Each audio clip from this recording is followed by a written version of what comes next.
Don, it's late. I'm up. Hi. Welcome to the 2 a.m. showing of Indiana Jones and the Raiders of the Lost Ark. I thank you for joining me tonight. I see a few people are already popping into the chat to be here. I love my fellow night owls. People who can't sleep are wonderful. You'll have to forgive me. I live in an area where the weather's always up and down, so today I'm got a little bit of a sinus thing, as I often always do, and a little clogged ear action, all that. So you'll have to forgive me if I have a little too much loss of sound in this ear. It makes me talk weird. I always talk weird. Anyways, speaking of talking weird, let's talk weird about Indiana Jones and Raiders of the Lost Ark. See, that is a transition, folks.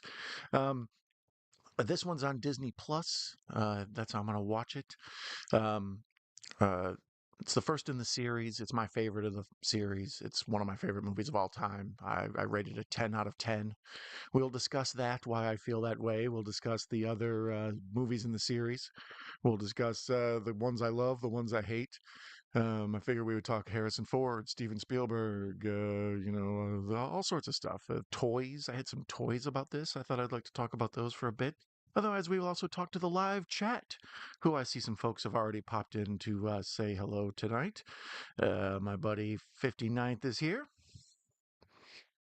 I have lost count. 14 box sets with loose sealed VHS, perhaps building 20 sets of the trilogy with Decker's great granddaddy. Star Wars, I also got 4, 5, 6, no more. These are my physical media collector people. I love them. They got the best. Yeah, Indiana Jones has been, oh man, so many times. This one I had on VHS when it first was, able to be out in the re-release. This was one that they usually kept for like $80, but when they started releasing them for like 9.99 and various cheaper prices, this is one of the ones I grabbed. Um, I also bought the DVD box set, the cool one with like the leather bound and all four of them. Well, there's three of them in that set, the real three, the only one that matters. And then the making of disc in there and stuff, and each one looks like they're leather bound. They're all super cool. But yeah, I love Indiana Jones on physical media. There's a link in the description for this one if you would like to purchase the box set of Indiana Jones. There's nothing really cool on Amazon for this one. I thought there'd be like, a fedora that you open up and the discs fall out, or like some sort of like Lost Ark of the Covenant, right? And then all four are like, the three movies that matter. Let's be honest. No one likes Indiana Jones and the Aliens, and no one likes well, Dial of Destiny's. We'll discuss it. Anyways, it's 2 in the damn morning. Well, actually, no, it's 2:07 in the damn morning. So let's go ahead and get this started. This one, like I said, I'm watching on Disney Plus. Because of that, this movie's normally an hour and 45 minutes, but because it's on Disney Plus, and some of the movies in the package I have are like have commercials and some don't. This apparently is one that has commercials. Damn you, Disney. So, um, apparently, I have 15 minutes of extra commercials in my version. So, this will be a 2 hour watch along. I'm going to go ahead and press play on this right now and see whether they're going to stick me with probably 2 minutes of commercials, right? Yep. There it is. We got a minute and 30 of commercials. Good. So I can also get back to this chat while I look at this commercial for Pampers. Jar Jar Binks and the Sith Lord and the Grogu was the master of yogurt, Spaceballs, and the Lady Hut. Go figure. I didn't know all that was connected. I missed you, Don Broski. Prayers and swift actions. I hope to make it in. Stay frosty, Jack Frosty. All right, brother. Thank you for dropping by. Please come back for some more. Or um, if you can, be sure to check in on the replay. I always love your comments. You crack me up. Nothing to it but to do it. I'm in. My friend Echo is here. Hello, Echo. Woo, woo, woo, woo, woo. Cha, cha, cha. Settle. No More Monsters is here. Nice to see you, friend. Glad you can be here. Mr. Bones is here, and he says, Echo? Echo, Echo? Hoot, hoot. Echo? And then Echo says, yo. Anyways, conversations amongst folks is just silliness. Echo is sleeping. Oh, well, Echo, thank you for putting me on while you're falling asleep there with my gibberish and rambling self. Let's hear. Anthony Jabot is here. Hey, Don, how you doing, buddy? By the way, I'm to 2020 in the memoirs. That is awesome. I'm glad you're cranking these out and doing good as usual. 15 seconds left before the movie starts. Hefty 59th birthday. Hey, Bosny. I have the last VHS that I got for Christmas. Oh yeah, the VHS one for this. Yeah, this was a VHS must have when I first started collecting. Actually, this one I had nice snowball. Thank you. I have two good mics. I have one the studio quality one, whatever that one's called. But for some reason on StreamYard it lags behind. The voice doesn't work. So I got this Snowball, which is the cheaper version, but whatever the next one up is, that's the good one I got. But yeah, the sound doesn't sync up on StreamYard. All right, so there's the Paramount sign, the logo, and then it transforms into this big mountain in Peru. I love that. That like even as a kid, I was like, that's dope. Because normally you have the production logo and then it goes away and then you start the movie. Then you get a Steven Spielberg movie and Indiana Jones walks in back to the camera. So you still haven't seen him yet, even though you know he's the star of the movie. There's Alfred Molina. He's weird. Like he's in this, and nobody really gave him much consideration in this. And then he goes off and has this whole big like career where he builds himself up to be this esteemed actor. And then everybody goes back and it's like, oh yeah, Alfred Molina's in that. Anyways, while they're traipsing through the jungle and we're getting the old classic title cards, I never really realized how like they're like engraved looking.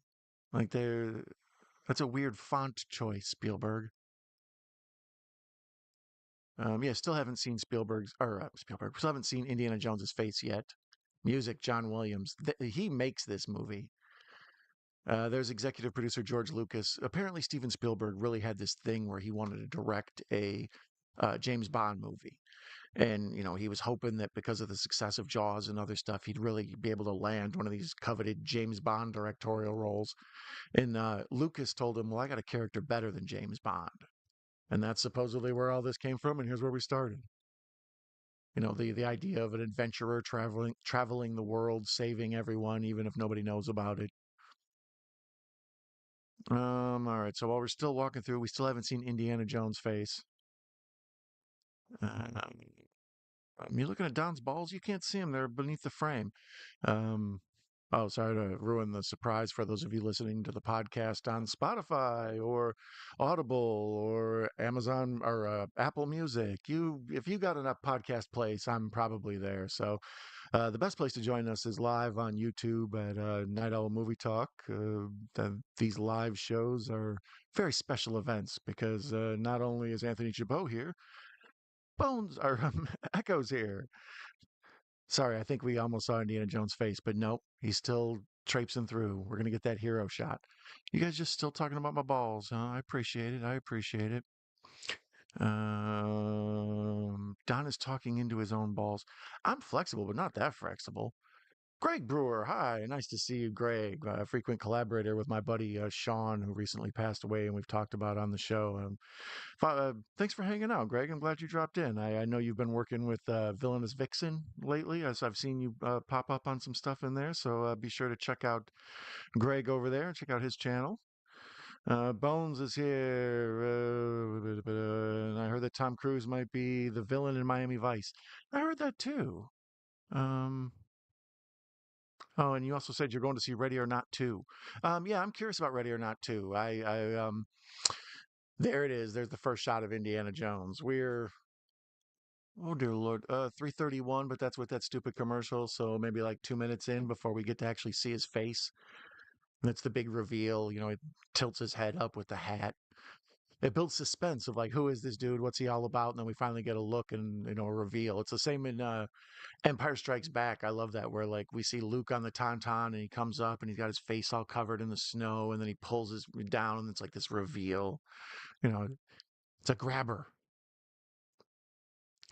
So here Indiana Jones grabs this bag of dirt and you're wondering like what's up with this cat, and it'll pay off later.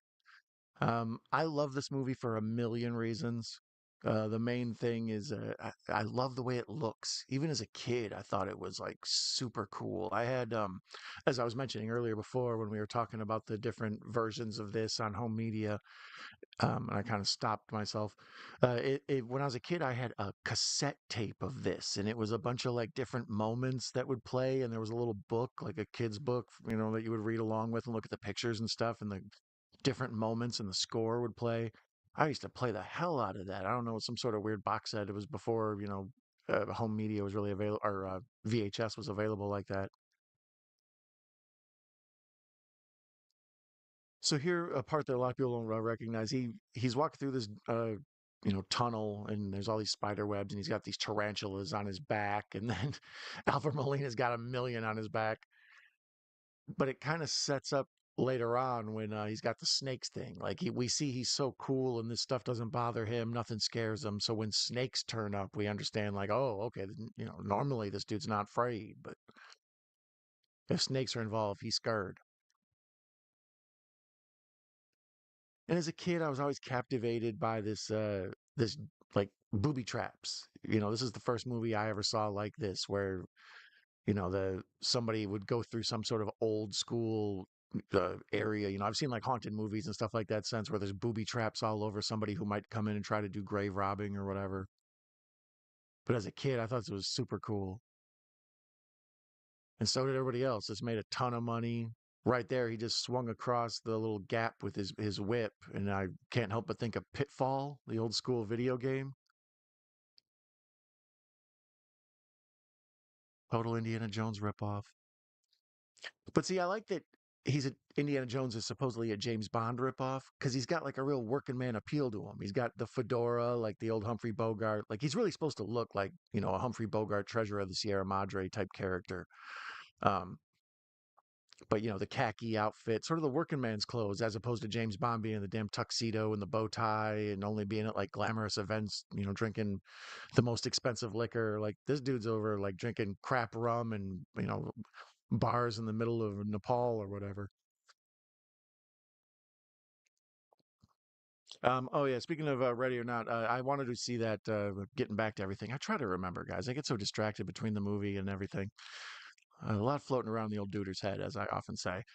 Um, Ready or Not, never gave it much consideration when it was out, the first one, and then kind of got a cult following. I'm assuming, obviously, like everything nowadays through streaming, and I don't remember it making a ton of money at the box office. Maybe I'm wrong on that. But so now that part two's coming out, I'm intrigued. Like, what did I miss here? So I need to go back and watch part one. I may wait till part two comes out on streaming. That's often the move for me. That way I can watch the double feature. So this scene is just amazing. It's been parodied 8 million times. It's still like everywhere. Cartoons, I see it. He's got the golden idol, and he's gonna, pop it off and then put the little bag of sand on there. And there's this little bit of business where he like kind of eye measures it by looking at it. And he's like, nah, just a little bit less sand. It's a nice, adds a bit of suspense of what the hell is going on here. And how about that idol? What's up with that? Is that a little monkey? What is he? I like his hair. This high def transfer, you can really see his face. And then the score is perfect there, where he does the flop over and it does the doo-doo, and then it cuts out. And then this scene with the boulder. All right, like most of these movies, uh, I talk about the Howard Hawks principle, where it's like three great scenes, no bad ones. That's the definition of a great movie. So this scene with the idol and then the subsequent Boulder scene and all of that, it's just a great scene. It's been parodied a million times for a reason. It's memorable. Anybody who's seen it, when they would talk about the great movies of all times, it's one of the clips they show is Indiana Jones running from this damn boulder.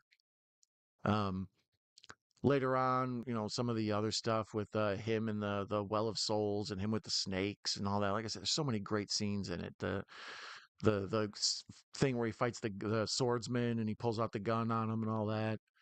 Bad dates. Um, I love the way this movie looks too. That's one of the keys to, even as a kid, I just understood it looked different than other movies. Like Spielberg's kind of a master of making stuff look like he pays homage without doing parody or kitsch. Like a lot of people are like, "Oh, I love this old thing," so but I kind of can't help but make fun of it. As where Spielberg like takes it totally serious. And then same with the look of this. Like this looks like an old-timey serial. There's a little bit of grain to it. The color, the shadows, everything. Like this could probably work in black and white. And he does that. Spielberg does that again in Saving Private Ryan. He has like that real grainy, washed out look to it. Like he's a master of making things look old and of a time without making it look like fake or like some sort of filter, you put on a computer or whatever. I'd never heard of Peru before until this when I was a little kid. And then this is a good setup. This whole thing up front here is a big setup. Um, just like James Bond movies, you open with a big action scene and then you settle down and then the movie starts. This action scene up front really don't have anything to do with the whole story. I mean, other than the fact that we're introduced to Belloq and we're introduced to Indiana Jones and we start getting a vague idea of his what's important to him, his fedora, his whip.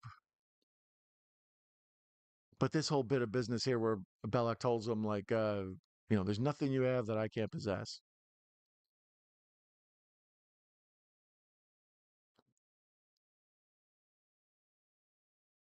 And then him running over the jungle, over this hill with everybody chasing him, more iconic awesomeness. After the success of Star Wars, there was all these like lots of toy lines. Everybody wanted to copy the Star Wars toys because they made so much money. And of course, Lucas and Spielberg were going to try to copy that. So they made toys for this when I was a kid, like a few things, but they never really caught on. They were pretty much, they were the same size as the Star Wars guys. What are they, 3 3/4 or whatever the hell. I'm not as much of a toy guy. That's my man, Horror Cat Dad. If you're a collector of figurines and various toy history, be sure to check out at the Horror Cat Dad on YouTube. That's my dog. Um, but yeah, the toy line, I had them forever. That's why it sticks out at me when I watch this. Is like that little Indiana Jones figure in the what's his name, Taunt or whatever. The Nazi who gets his hand burned and he's got like nunchucks and stuff. I had those two figures and then I bought the Well of Souls playset. So I had an Indiana Jones with a turban that I frequently had hanging out in the toy collection. They usually just hung out as like bad guys for Cobra, and I didn't have enough Cobra soldiers. So it's like just mix in that little Nazi. He looks like he'd be one of Destro's boys. I like how Jacques has become like a cult favorite, like this airplane guy. Damn it, Jacques. So here's where we see snakes. He doesn't do snakes. And it's funny to me because Jock has the same outfit on as Short Round later on. He's got like the ball cap and the little shirt. No time for love, Dr. Jones. Yeah, beautiful cinematography. They fly off into the sunset for this big crazy adventure, and it's like golden. It's amazing. Now, this is one of the reasons I actually kind of prefer Indiana Jones to James Bond.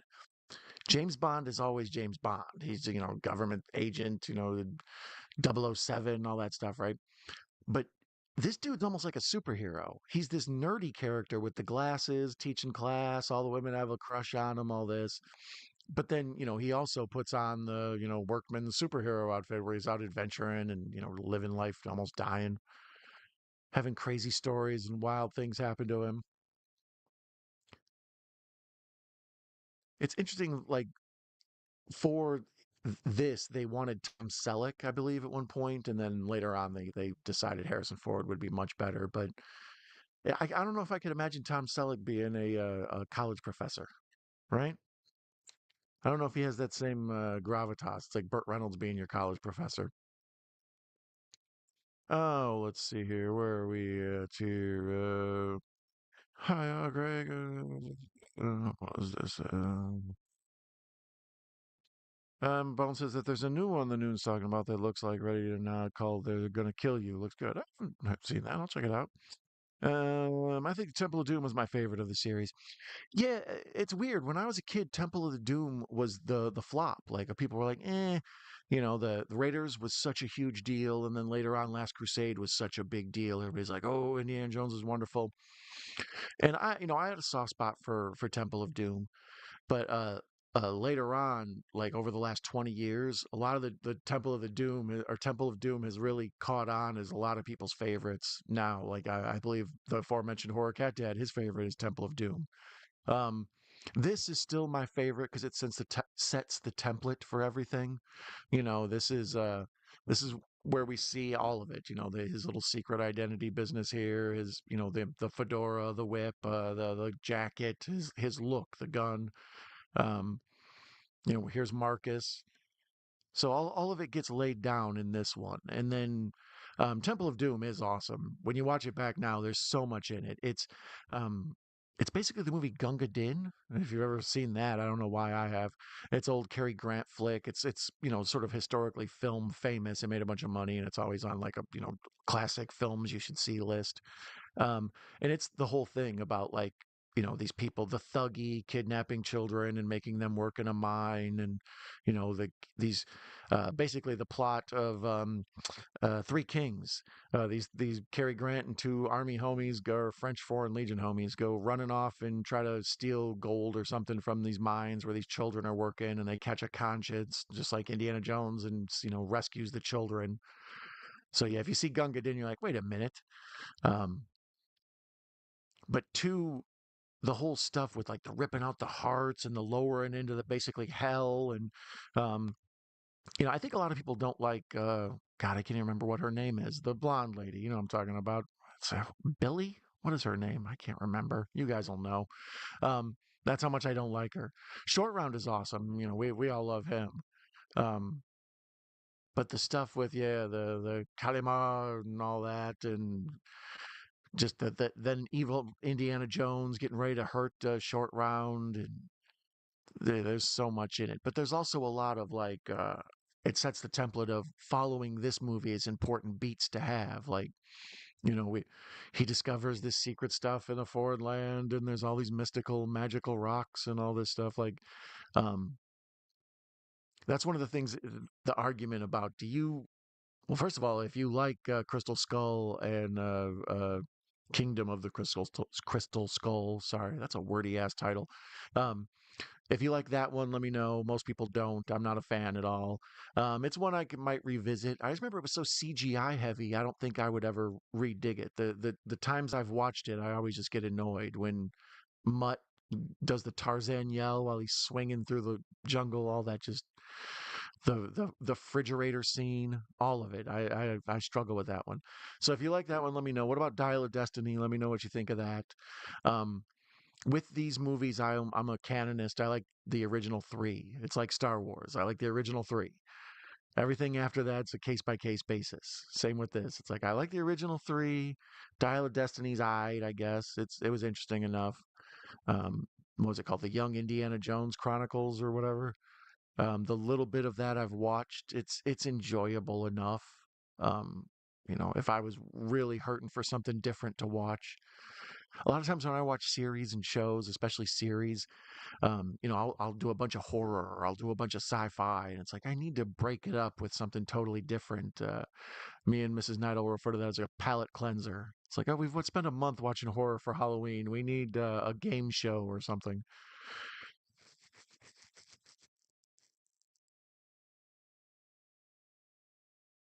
So here's the scene where they're basically just all this exposition nonsense. It's, um, we've talked before about the Alfred Hitchcock concept. Well, really the film concept in general, but Alfred Hitchcock's like the main guy who brought it up. The Macguffin, the thing in the movie that the people care about, but us as the audience don't really care about. It's just whatever makes them do whatever.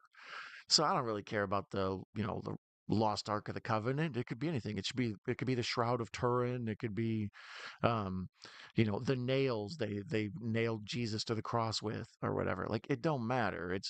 Um it's just something to make Indiana Jones go on an adventure. And that's what I was getting at about Crystal Skull is uh these other ones have very like religious mysticism going on it. This whole stuff with the Ark, and then later on at the very end, spoiler alert, the Ark opens up and destroys everybody. It's awesome. Um, and then in the second one, that's all this India mysticism and stuff. A lot of people find that racist. It's funny. It's like when it's Christian stuff, nobody says nothing, but when it's a different culture, like racism. But yeah, a lot of people find that to be a racist trope. But there's religious mysticism involved in all that. And then the third one is the whole what's it called? The goblet, the what I'm talking about, the Knights Templar, the Holy Grail. Man, that was a tough one. Thanks for riding that out with me, man. You can watch my stupid brain fight to figure out that term. Monty Python would be so disappointed. Um, yeah, the Holy Grail on that one.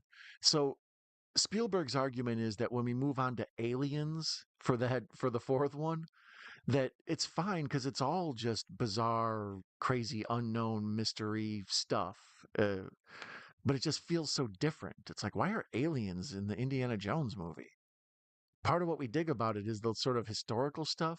And once they bring in, I mean, the crystal skulls are a real thing. For those of you who don't know, like that's an actual artifact. They found them somewhere in South America or whatever. I'm not up on it much. Dan Aykroyd can tell you all about it. He's got an awesome vodka. Dan cut me a money for that free commercial I gave you. Let's see. Am I behind in this chat? This is Indiana Jones talking to Marcus about how he finna do this. Meow. Did you hurt yourself? Nanette's here. Hello, everyone. Welcome to Net. I've never seen that movie. Which movie? Ready or Not? Indiana Jones? Talk to me, Nanette. Talk to me. I want a crystal skull to drink the whiskey stolen from my enemies. Um, that's always a plan. Um, this one I realized, like I said, it's normally an hour and 45 minutes, and with the version I'm watching is just under 2 hours with the stupid commercials, which we haven't hit one yet. That's gonna be a total bummer when we do. Um, uh, it pisses me off because I always complain modern movies being so much longer than 2 hours is totally unnecessary. Like when you wrap your head around the fact that Matt Reeves Batman with Robert Pattinson, that's roughly 10 minutes longer than Goodfellas. Why? So when I see a movie like this big epic adventure and all around the world, and we're fighting Nazis, and we're in South America, and we're in the desert, and just all of it, and we can do that in an hour and 45 minutes, but somehow to catch the Riddler, it's going to take 240 or whatever. Um, oh, Nanette's never seen the Crystal Skull. I don't blame you. It's terrible. Um, I'm not a fan of it. It opens silly. Shia LaBeouf, that was a period where he was really starting to wear thin on people. He got overexposed real quick, and because of it, he's a little too eccentric. Let's just say. What do you guys think about Indiana Jones' big weapon or whatever, big trademark thing that he does is the whip? Like racist undertones, kind of insensitive. Like I said, it's also a functional tool. It's a lot like Pitfall, or Pitfall's a lot like this, as it were. Yeah, that shot right there looks like something out of Humphrey Bogart movie. Him with the fedora, looking out the plane window, getting ready to fly across the country or fly across the world. And we do the cool old school thing where we see the map superimposed over the real footage of the plane flying, and we follow the little red thing. I always love that about Temple of Doom too. Uh, as Craig mentioned, his favorite was, or as Greg mentioned, that his favorite was Temple of Doom. Let me know what your favorite is in the chat or in the comments below later on when you're watching the replay.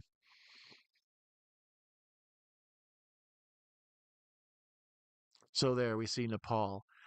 This all is awesome to me too, because a lot of like I say, the James Bond stuff is all him, in these glamorous casinos with these women in these ball gowns and stuff. And we meet Marianne here, and she's awesome. Marianne's like the best. Like I think this actually influenced the type of woman I find attractive. Is like a tough, no nonsense, like just drinking this dude under the table. The big fight breaks out, and she's not all like, ah, ah, she's like fucking, she's kicking over tables, and she's badass. You got to give it to Marion. She runs a bar in Nepal. Like that's about as tough as anyone can be, right? And there's a little bit of a Casablanca thing here, like I said, because they want this all to be like old school serials. Oh, I like how she was fronting. She took the shot, and then she looked like she was going to pass out. And then she's like, "Psych!" Oh, Marion. Whips are also a weapon against animals. Yeah, I think that's part of the thing. Like, what is it in part three? The Last Crusade. In that one, we see up front River Phoenix plays young Harrison Ford plays young Indiana Jones, and we see he meets this dude who looks kind of like how he later looks, and the leather jacket and the hat and the 5 o'clock shadow and all of it, and when they're having this chase and he's trying to get some artifact back from young Indiana Jones, he stumbles across a whip in the car that has a lion in it. So that's where they say it is. It's basically a lion tamer's whip. And they did an interesting bit of business in that where he cracks the whip once and it cuts his face. And that's like, if you notice, Harrison Ford has like a famous scar on his chin. So they kind of, made that thing. That is an awesome shot right there, where she's in the bar. She won her drinking contest. Everybody's leaving for the night. She's shutting down. The door opens, and we just see the silhouette of Indiana Jones with the hat and everything from behind all along the wall. That looks badass. Like I say, this movie is just, yeah, it's been one of my favorites since I was a little boy. I'd never seen anything like this, obviously. This was before I really started watching a lot of those old school Humphrey Bogart and old school late night movies and then, black and white and trying to catch up on them. Um, the middle of the night Cary Grant classics,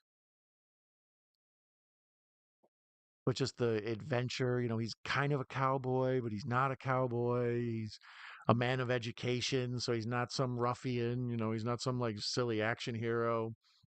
A lot of it, a lot of the other people in action movies and things that come later, that's always like, former uh, Green Beret, commando, da da da, like his credentials, worked for the CIA, killed over 100 people. It's like, no, this dude's some college professor who's out trying to recover stuff from different countries. That's another question.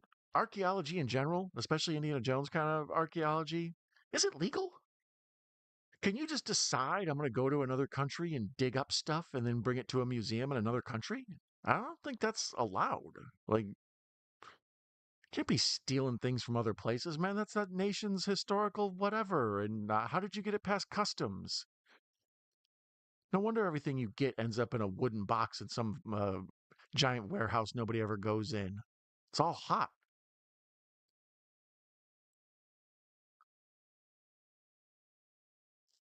Just, I'm going to be caught several times just watching the movie on this one, because every time I see it, like, I mean, this is legitimately one of my favorite looking movies. Spielberg style, his cinematography, everything. Like, right there, just you can tell they've got flashlights set up off camera, so each actor has like a bling in their eye, like a little gleam in their eye when they look at each other. Just the detail, the bottles of her in her bar. This is this little dive bar in a hut in Nepal, but somehow she's got this setup where all the bottles are set up behind, but there's lights behind them, so it's all lit up like some fancy ass, like, wait outside nightclub. And all this biz is just him, like, us establishing, like, let's start over, shall we? And try to have it make more sense.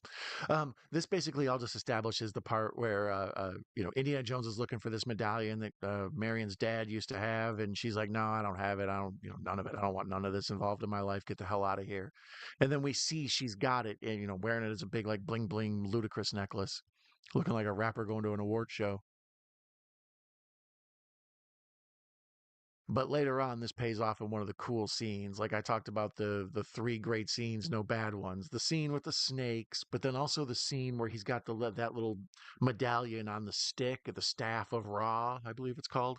Oh, we finally hit a commercial. Let's check in with the chat and say hello. Um, She says this is her favorite movie in the franchise. Yeah, it's mine too. You'll have to have a permit to dig up anything in any country, but there have been cases where it tests stuff and then they donate it to museums. So now museums make you prove that it actually belongs. Yeah, like I say, I'm pretty sure Indiana Jones is not allowed to be taking this stuff from other countries. He's straight up theft, bro. To you, and they do a background check before they will accept anything. Yeah, well, customs alone, you can't just be digging up stuff in foreign countries and then trying to come back in America with it. You know, what if there's some sort of exotic spider that's in there and just destroys our ecosystem? There's a variety of things to think about, Indiana Jones, you ruffian. So this is another minute 30. So there's five. How does that math work? There's got to be like a 5 minute commercial in the middle because there's five commercials in this. The first two were a minute 30. So that's 3 minutes, but somehow we're going to have 15 minutes extra in this? Is this some sort of special edition I was unaware of? I don't think so. We'll find out. It's a special edition with Skechers commercials. Hmm. As I asked earlier, see a few more people are in the chat now. What's your favorite Indiana Jones? Which one in the franchise is the one you love? This one's mine. It's the first one. You know, at this point, especially at this age, after Raiders of the, or after Star Wars, Harrison Ford was so cool to me, and then this, and then Blade Runner, all around the same time. It's like, oh man, this guy's like the most amazing actor ever, and he kind of is, like, because he also ends up being Jack Ryan. You know, isn't that the dude from the Tom Clancy stuff? Like all that, he's just great in. You know, his bit part stuff, like Apocalypse Now and American Graffiti. Um, you know, he's Harrison Ford. He's awesome. All right, so there it is. That minute 30 went quick. I'm impressed. All right, Disney. When you hit me with the 5 minute one later and I have to get mad and you hear me off screen wander around yelling and breaking stuff, we'll see. This dude is classic, like evil. He's amazing.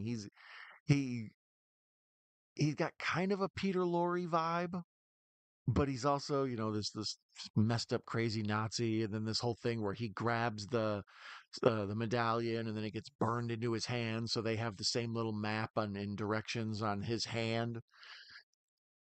That's just I don't know. Even now, I find all that very like fun. You know, most movies now it's like, oh, I took a picture with my phone,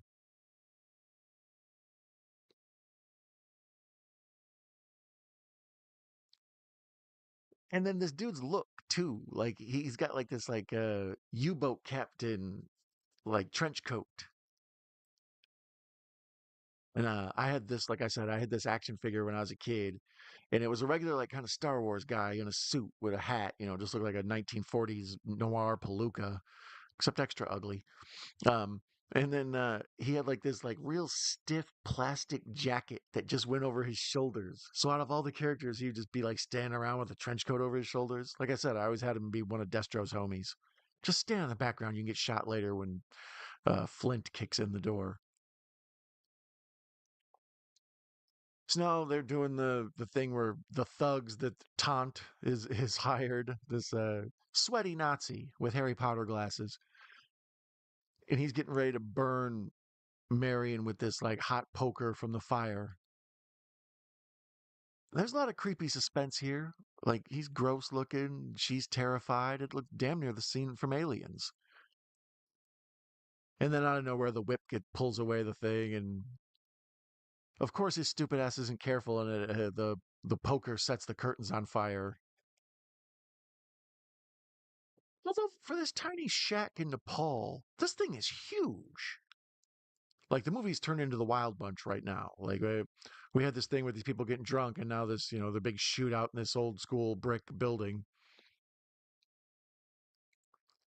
That was kind of cool. I never realized that. This there's a lot of like missed bullet shots that put sparks into the screen, and the sparks kind of fly at the camera. Pretty cool effect.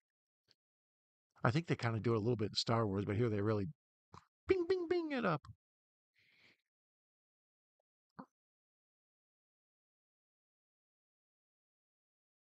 Yeah, this whole bar fight stuff is classic B movie. That's fun stuff. Yeah, classic cowboy B movie stuff. Like I said, it feels almost like the Wild Bunch or Butch Cassidy and the Sundance Kid. You know, we're in this old bar that At one point, somebody's shooting and they shoot open a barrel of whiskey or whatever, and Marion takes a big, like, swig of whiskey before she gets back to fighting.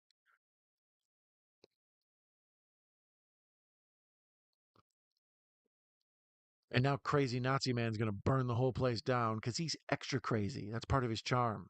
Makes him a good villain. He's also kind of the villain I dig, like in a lot of movies like this. I like the henchman villain. They're always the most interesting. Like the main guy, Belloq is like what, some other fancy pants dude who's just, trying to steal stuff and sell it and, whatever, sell it at auction or whatever the hell his whole plot line is. Like I said, it's a MacGuffin. Um, but his little henchman here, this weird Nazi, burnt up face creepy guy, and there's where he burns the thing onto his hand. And the look on his face when it's burning his hand and they shoot him low angle and he screams in pain with all these flames behind him. That's like classic old school 50s horror movie stuff. Looks like one of those old Edgar Allan Poe things. And then he runs his stupid ass outside and puts his hand in the snow for like a little comical beat. I like the part later where he's getting ready to interrogate her and he pulls out these nunchucks and then you realize the nunchucks are actually just a coat hanger. The comedy in this is funny. It's like it's used, the way the story is written, the beats, as they say, after a big action scene when it's very high tension, they'll often do a little funny thing, like the scene with the snow there, or later on when there's the whole big sword fight scene and Indiana Jones fights all these dudes, the one big giant guy comes out and he just shoots them. The little, just, raise the tension, and then, kind of undercut everything with some laughs, and then, good stuff. Good stuff. So here we're back to the old school thing with where you see the plane. You use one plane to shoot another plane, so you get all this awesome photography of the old school planes just kind of flying and floating in the air, and then you do the superimpose a map over the top of it. You do the red line to see where they're going. Like there, did you know Jordan and Palestine were right next to each other and right next to the border of Cairo? I think I kind of did, but if you tested me on it, I would have failed. But thank you, Indiana Jones. I know now. And once again, now exotic location. We're like up on the top here, this building. We see all across Cairo. We're in Egypt. We've already been in Peru. We've been to whatever. What fancy pants university does he work for? Well, we'll say Harvard. I don't know. If you know what fancy pants university Indiana Jones teaches at, or is it high school? What exactly are your credentials, Dr. Jones? And Marion's in this like, cute white outfit, the cotton thing, because it's all sunny, so they get to wear something different. Indiana Jones, he's James Bond thing, travel around the world. And we meet the little evil monkey. This is a traitorous monkey, damn it. Bad dates. So here's where we meet John Reese. Is that how I pronounce it? I always say Reese. Is it Rice? Reese? He's what is it? Gimli? He's most famous for being in Lord of the Rings, but he's also most famous for being in a bunch of stuff. He's great every time out. He's like, let me know your favorite John Reese movie.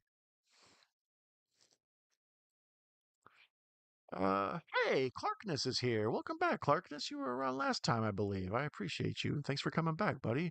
Um, it's always nice to have repeat friends. So stop in, become part of the community. Um, he says that his favorite Spielberg movie is Jaws, and they want to know what mine is. Spielberg is one of those. I'm a big Spielberg devotee. Lately, he's fallen out of fashion. I think it's more, the hatred of the generation that came afterwards. You always kind of like tear down the idols of your parents or whatever. That's part of how this generational thing works. So lately, Spielberg has taken a hit. Like the people don't consider him as big of a deal as he is. He's arguably the greatest director of all time. Because even if he did just Jaws, E.T., Close Encounters of the Third Kind, um, and then produced, things like Gremlins and Poltergeist or whatever, even if he just did that, he would be an awesome, like all time, like that dude's, look at all those winners. They're all, huge, huge movies. Um, but then when you throw in this, and then, you go in, you throw in Jurassic Park. And then, Schindler's List is divisive. Some people hate it. Some people think it's brilliant and amazing art. It's, different than than a lot of his other stuff. Well, not really. But then, I'm a big Saving Private Ryan guy. Um, Spielberg just across the board, he's one of the best there's ever been. Like I say, he's a master of making the movies just look how they should look so they're memorably beautiful. That this movie looks like it's the 1940s, but at the same time it's all color and perfectly shot. So getting back to the question I'm dodging. Um, it's tough. Probably Jaws. Probably Jaws, because Jaws is arguably my favorite movie ever. This is right there, though. This is a 10 out of 10 for me when I rate movies on IMDb. I think this is about as good as a movie like this can be. If you're in this category, like some action adventure kind of, whatever, that this is perfect. All other movies that come after this pretty much copy it. I'm looking in your way, King Solomon's Mines. Nanette says hers is Jurassic Park. Yeah, Jurassic Park's pretty damn amazing. Um, like I see, he's also produced so much: Poltergeist, Gremlins, yada yada. Um, I saw Ready Player One. I didn't really love all that much. Um, I'm trying to think of some of the other ones he's had more recently. He's always just good. War of the Worlds with Tom Cruise. A lot of people, that's divisive. Some people dislike it. Some people like it. I think it's pretty cool movie. It fits in with his stuff. So here's the thing where he's fighting in the streets of Cairo, and then we do the big giant guy that comes out, and you're like, oh no, Indy's gonna get his ass whipped here, and then he shoots the dude. There's also this whole bit of business where she ends up in the basket, and there's like, which basket is she in? So it's kind of this shell game with the damsel in distress. So it's all just yeah, just boom, boom, boom. Like we have several action scenes, and here's another one. Um, That counts called Poltergeist as a Spielberg. Yeah, that one I did a previous watch along for Poltergeist. It's in the archive at Night Owl Movie Talk. Where I'm approaching 100 movies of my own, but between this and the movies I've done on other channels, there are well over 100 commentaries for you to check out with me on. But one of them is of Poltergeist, and we discussed on there the whole debate whether or not Toby Hooper or Steven Spielberg directed it. Um, that's kind of the argument. A lot of people think he didn't direct Jurassic Park. They think he was too busy doing Schindler's List, so he didn't have time to direct Jurassic Park. Um, but vice versa, they say about Poltergeist. They say Toby Hooper wanted to do, more his sensibilities, Texas Chainsaw and Funhouse and stuff. But Spielberg kind of took over that movie. That's why it has sort of that schmaltzy family thing that makes Poltergeist so awesome to me. And it's another really good looking movie. The clothing and stuff is dated because this is a period piece. The 1940s stuff, you don't really jump out at you. But last time I watched Poltergeist, I was like, oh, look at all the 80s clothes. The short shorts and the tall socks with the stripes around the knees. Yeah, let me know in the chat or comments what's your favorite Spielberg.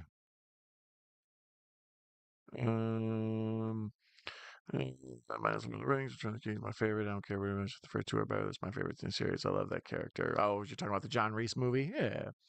Yeah, so there's the part where he shoots the dude. Classic comedy. How often can you just shoot a man in cold blood and it's hilarious? Well, it wasn't cold blood. He had a gun. From what I've heard, Toby set everything up and Spielberg did any adjustments. Yeah, it just has such his sensibilities, especially with the score. The score is a huge factor in Poltergeist. Um, the stuff at the end and some of the other truly terrifying scenes, like the meat scene, with the maggots and the dude peeling his face off and all that, that's all feels like Toby Hooper. But, the stuff with Carol Ann and the big thing in the closet that sucks her in, that's really just an old episode of The Twilight Zone, all that stuff, it's feels very Spielbergian.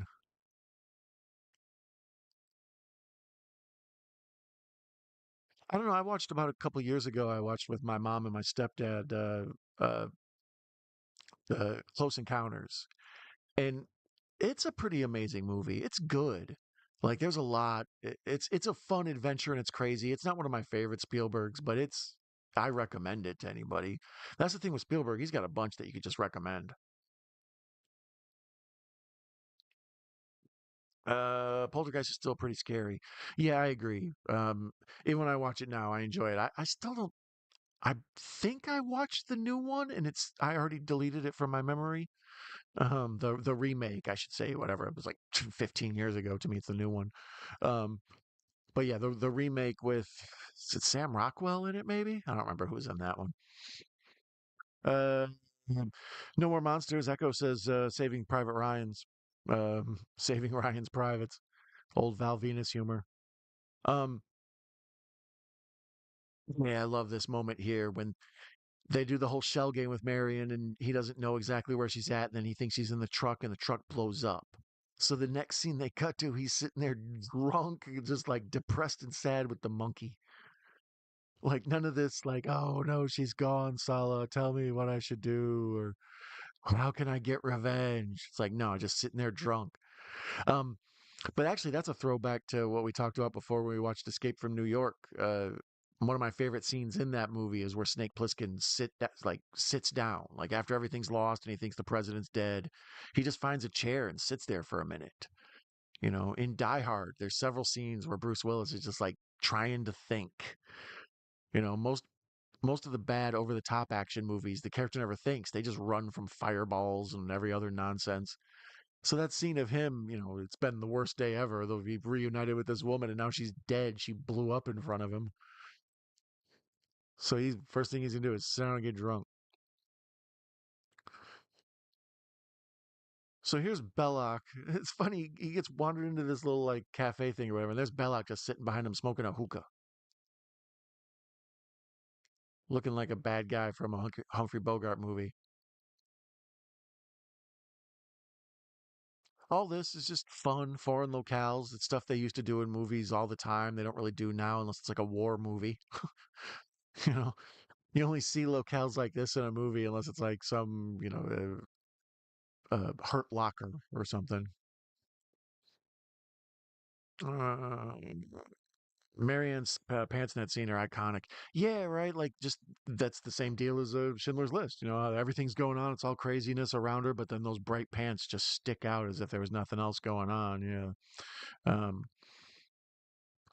I like that Belloc seems to admire Jones more than anything. Yeah, they have an interesting good guy bad guy relationship. Once again, this is kind of a James Bond dynamic. When you hear that comparison and you watch the movie, especially this first one, you can sort of see like he's battling this super genius bad guy who's up to no good, and you know the two of them battling it out, and the way Belloc, yeah, he does just sort of stare at Indiana Jones the entire time. Like Jones can't even look at him because he's so furious. And I dig the stuff later where he gets a hold of Marion and then he dresses her up all fancy. Like, it's almost like he doesn't do anything to her, obviously, anything that we would get me demonetized or whatever. Like, he doesn't do any of that business to her, but almost dressing her up fancy is almost a weird, I don't know. It, like, aha, I got your woman, I got her all dressed up for dinner and treating her like this. Like, I don't know. It's invasive in its own way, you weird creep, Belloc. But yeah, he just stares at Indiana Jones the whole time like he loves him. I would agree with that. That's a good observation, my friends. You're right. The book was supposed to be the one book, and so many people consider it a movie collections. But Jones knows Belloc has no interest in preserving anything. He just wants to get rich. Game recognized game. Word up, homie. I can't do it with that finger. Sorry, I got bad damage. Oh, speaking of that, shout out to me, girl dad. My 7-year-old daughter got a nail polish kit from her aunt. So today they're on spring break this week. So since a bunch of craziness was going around the house and she was just sitting here with nothing to do, I was like, all right, bust out the nail polish kit. Well, first she hit me up. She wanted to paint them, and then she was all trying to sell me on pink and glitter and whatnot. I was like, look, we can do black, and then if they come off during the shower, or if because I rub a bunch of nail polish remover on it, it happens. But Davina, you did a fine job, dear. I love you. Um, let's see here. Yeah, Blood Rose. Just all that 3 entries are awesome. Oh, we're talking about those books. Yeah, sorry about that, guys. Um, this evil monkey. He's so cute and charming this whole time, but then you see he's under the thumb of Big Eye Patch. Once again, Sala looks like somebody from old school 40s movie. Looks like somebody who would be friends with India or with Humphrey Bogart.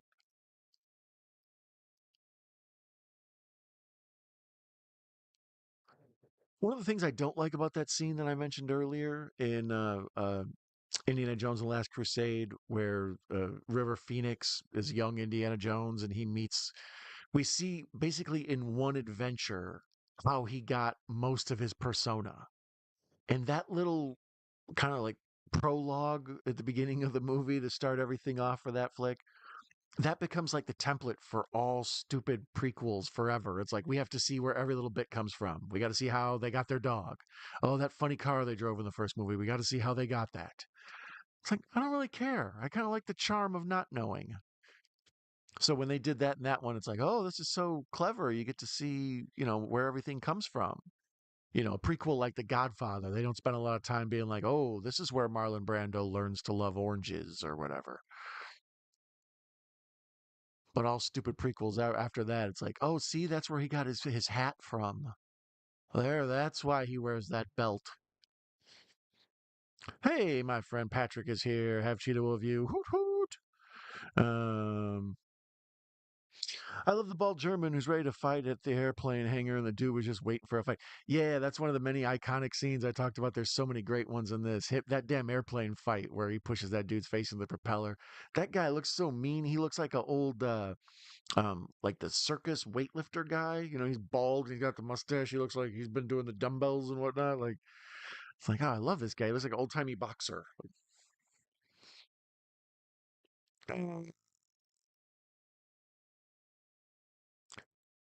he smiles like finally some fun. Well, and that's such a weird scene too. Like, he's he digs his way out of is that the Well of Souls? The Well of Souls is where the map is. No, the Well of Souls is where the Ark is. Whatever, Macguffin crap. But after he digs his way out and he finds the loose block of like in the pyramid wall and he pushes his way through, and then he's just on like the Nazi airfield where they're like getting ready to transport the Ark out. It's like how did it's right there, like just right down there is where they got it. But then that whole scene with the truck and the whip and hanging onto the axle of the truck and being pulled along, perfect action adventure movie. What did I see?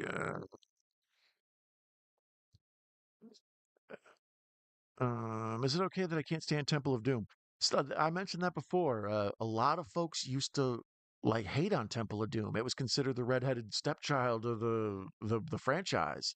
One and three were the ones that everybody gave all the love to. And then over the last 20 years, I'm assuming because of the, home video and stream, cable and whatnot, Temple of Doom found a lot of its fans, a lot of an audience, especially the whole stuff with like that fight on the bridge with him taking the sword to the rope and all that. Um, the stuff with like I mentioned earlier, being lowered into the pit and pulling the heart out and all that. Like that's just cool, interesting stuff. Um, three magic rocks, kind of a lame story, but um, yeah, I like them all equally. I like the original trilogy. Like I said, after that, Dial of Destiny's mediocre. It's all right. I could take it or leave it. If it's on again, I might watch it, but it's all right. But stupid uh Crystal Kingdom of the Crystal Skull. See, too long, too wordy. Kingdom of the Crystal Skull. Indiana Jones and the Kingdom of the Crystal Skull. Jeez. How do you put that on a marquee? How do you put that in a YouTube title? Um uh yeah, that one I just can't do it. Okay, that was some bad graphics. They must have needed to save money there. When he drops the staff of Ra or whatever, he drops it down into the well, and when he gets down there, you see the staff go by, and it's clearly just like a cartoon drawing of one.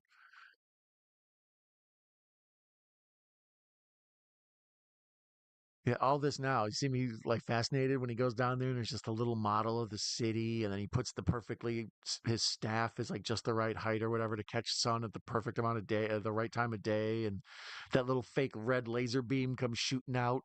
Like that would never really work like that, but for movie logic, it works great. In real life, you would get like maybe one little red dot, like the sun would cast a shadow around it, and then maybe there'd be a circle and then the red dot right on it, but you wouldn't get that laser beam. I even think it makes the noise. It's absurd. He says Indiana Jones, Temple of Doom has cool moments, but half the movie just annoys me. Yeah, there's like I say, it has its fans and detractors. You know, a lot of folks say it's racist and all this. It's like whatever reason you want to dislike the movie, that's your business. I'm a fan of one, two, and three.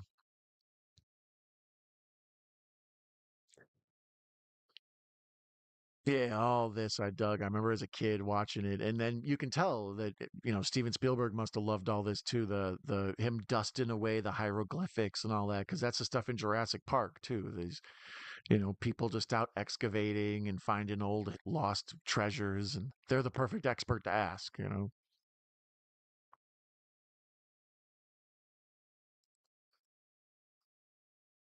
Yeah, just gently drawn in the sand. I mean, this is all, like I said, this movie's an hour and 45 minutes, but it takes its time with the scenes it needs to take its time with. But it's also been a big ass adventure. We've been all over the world so far. We're going other places. We're getting ready to have a damn submarine fight or whatever. Is it U-boat submarine? What is it? Or is it just a ship? It's a submarine, right? Yeah. Whatever. We'll get to that when we get to that.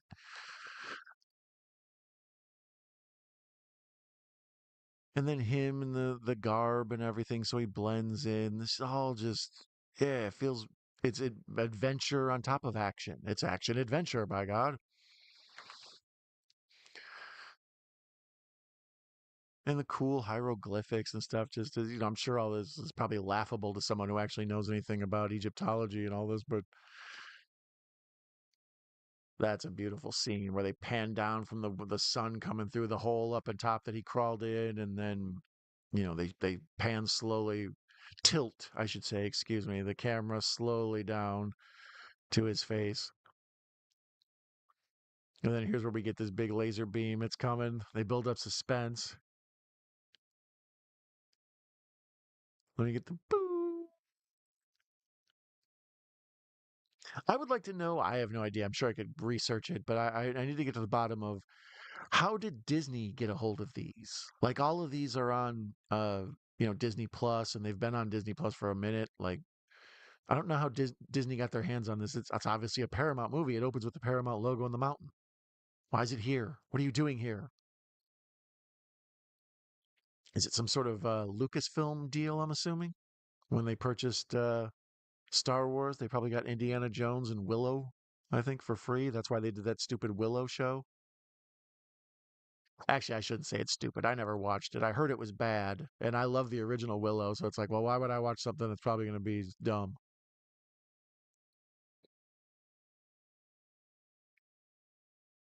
So now they've got their info they need to start digging and find the Well of Souls or whatever. They're making their way back through the Nazi camp.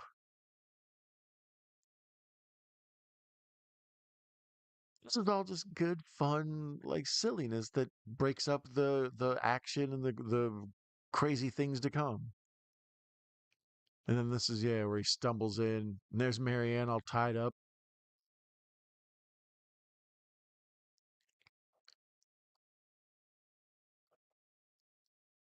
Yeah, there's the whole moment where yeah, he realizes she's alive, and she thinks it's one of the bad guys, and he pulls down the master reveal, and she's happy to see him, and they're all in love. And but I think yeah, here's where they realize, no, I can't cut you loose because if I do, they'll know I'm here.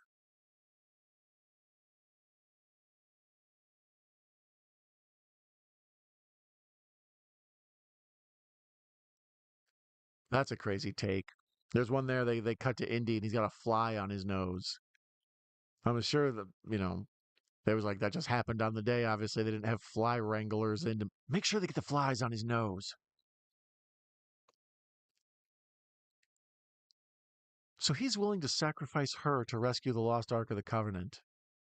That's pretty James Bondy. Hey girl, you hang out here with Belloq and Toht, which sounds like gibberish. Yeah, I think the little I think it was called the Well of Souls place set or whatever that I had where Indiana Jones came dressed up with the turban and the garb and everything. He's got the stick with the little staff on it and everything. I think that also came with like this little civil engineers surveyor thing, the little like looks like a camera lens, looks like a sniper scope on top of a tripod. That's probably why those toys failed. It's like, well, no one can use Belloq for anything. Marianne's kind of not really an interesting character on her own. What are we gonna do if her punch out Lady J?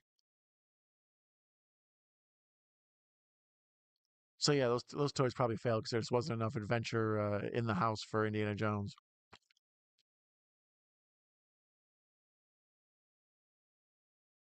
And Belloc too, he's got a way about him, like he's everybody else is dressed up. They got the turban, the scarves, they got the long flowing robes and everything. My man's wearing like this, like kind of like he looks like he's dressed for a Gap ad. Like he's got like this kind of khaki pants and open shirt with a little scarf around his neck, like he's going yachting. You've got a real douchey way about you, sir. Yeah, of course I do. I'm the bad guy.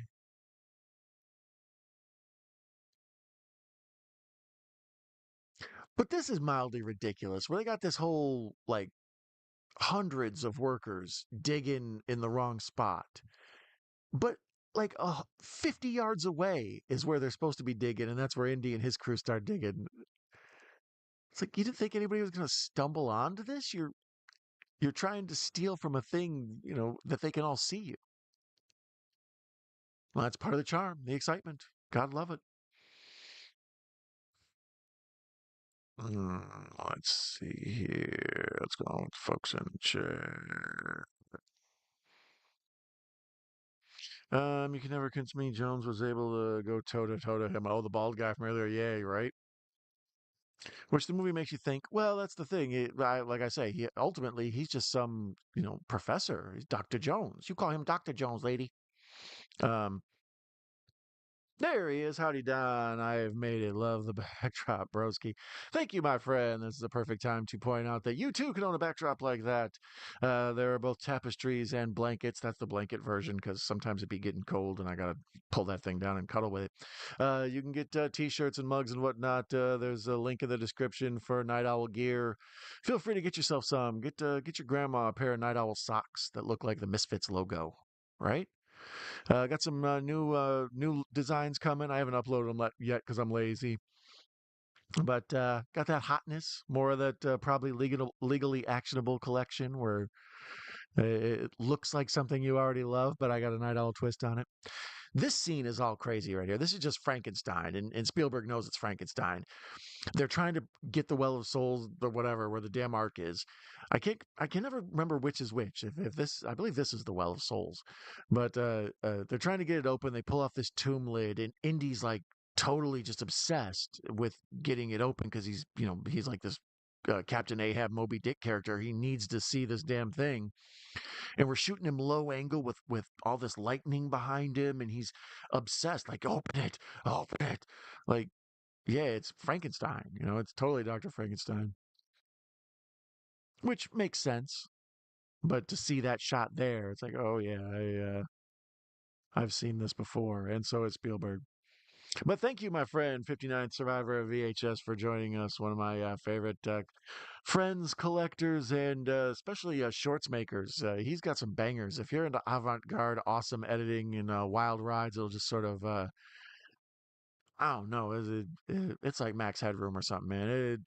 Every one I watch, I kind of stop for a second. Like that was like doing drugs. Yeah, his shorts are fantastic. I hate talking about other people's shorts, though. Admittedly, there's the classic scene where we look down in there and they throw the torch, and you see there's just all these snakes, and Indy rolls over all defeated. Snakes. Why did it have to be snakes? And Salah says, "Asps, very dangerous. You go first." I think that was racist. I think my Salo impersonation is racist. If I get canceled before the end of the stream, I love you guys so much. I'm sorry. Let's see here. I love chilled monkey brains, Clarkness. Yeah, that's what I mean. A lot of folks have come out of the woodwork for a long time. The Temple of Doom was considered the ones nobody dug, but yeah, I appreciate all three of the original ones for their own awesomeness. My father teared me with Temp File of Doom as VHS kid, so I am fond of it. Yeah, that the movie itself is creepy and scary, and it's so violent and dark in other parts, and it's But what's her name? I keep forgetting. Is it Billy? The blonde lady, the Steven Spielberg's wife, Kate Capshaw. Is that her name? I forget. She's so rough. But Short Round is so awesome. He makes up for it. So here's the crazy scene where Toht comes in and does the nunchucks and puts his coat on the thing, and he has her put on like this kind of wedding dress deal. Like I say, sort of. And then when she does it, it's almost kind of this straw dog thing. Like, Marianne, whose side are you on? Why are you doing this? But she's just stalling so Indy can find the Ark of the Covenant and he can come rescue her. Hopefully. Um, but he says nothing beats this one. Yeah, this is my favorite as well. So much to like. Even this scene right here when it opened up and he hands her the wedding dress thing, the like beautiful white gown with all the flowers and stuff on it. It's this part of the quarter of the scene she's shot in is all in blue, and then his is all in orange, and it's like this kind of split down the middle, perfect cinematography. Just like amazing. Every shot's a picture, as they say. So here's another one of those minute 30 commercials. It's 3:14 my time, which means we're supposed to be going for about another 45 minutes or so. Let's see. We have 53 minutes left. So yeah, I don't know. Somewhere along the line, we got 2 more minute and 30 commercials. I don't know. The math isn't going to work out on this. We'll see. But either way, yeah, I'm watching Raiders of the Lost Ark on Disney Plus. I'm at the 103 mark in the movie, 103.05 if you're following along at home, but I'm in a commercial, so you got time to line it up. Um, yeah, this is my favorite of the series, one of my favorite of all times. Every time it was on TV, I made sure to stop and watch it. When we got a VHS, that this is one of the first ones I recorded off of TV. Just you can't go wrong with Raiders of the Lost Ark. It's amazing. The minecart seat was good though. Minecart scene was good though too. Yeah, that's the one with the video game was based on when I was a kid. Um, the the old stand-up arcade game was getting the cart going up and down. That's from Gunga Din as well. I mentioned that Temple of Doom is taken from this old Cary Grant movie. That's that bunch of that's in Gunga Din. I like Temple of Doom. Kate Capshaw was charming. See, I'm sorry. Look at that. Patrick likes Kate Capshaw. Yeah, most people just think she only has that job because she's Spielberg's wife. Um, she's such a departure from Marion. I think is also a weird thing that a lot of people didn't connect with. Marion's this tough, punchy in the face, badass chick who's just like she can handle her own. And uh Billy, is that her name? I can't remember. She's like more of a damsel in distress. It's always just screaming, and her only real weapon is being, kind of a pretty, charming woman who might be able to trick someone. Let's see. My entire life, though, there was a blooper here. Let's see if in this version it's still here after all these years. Um, when Jones gets lowered down and then he drops.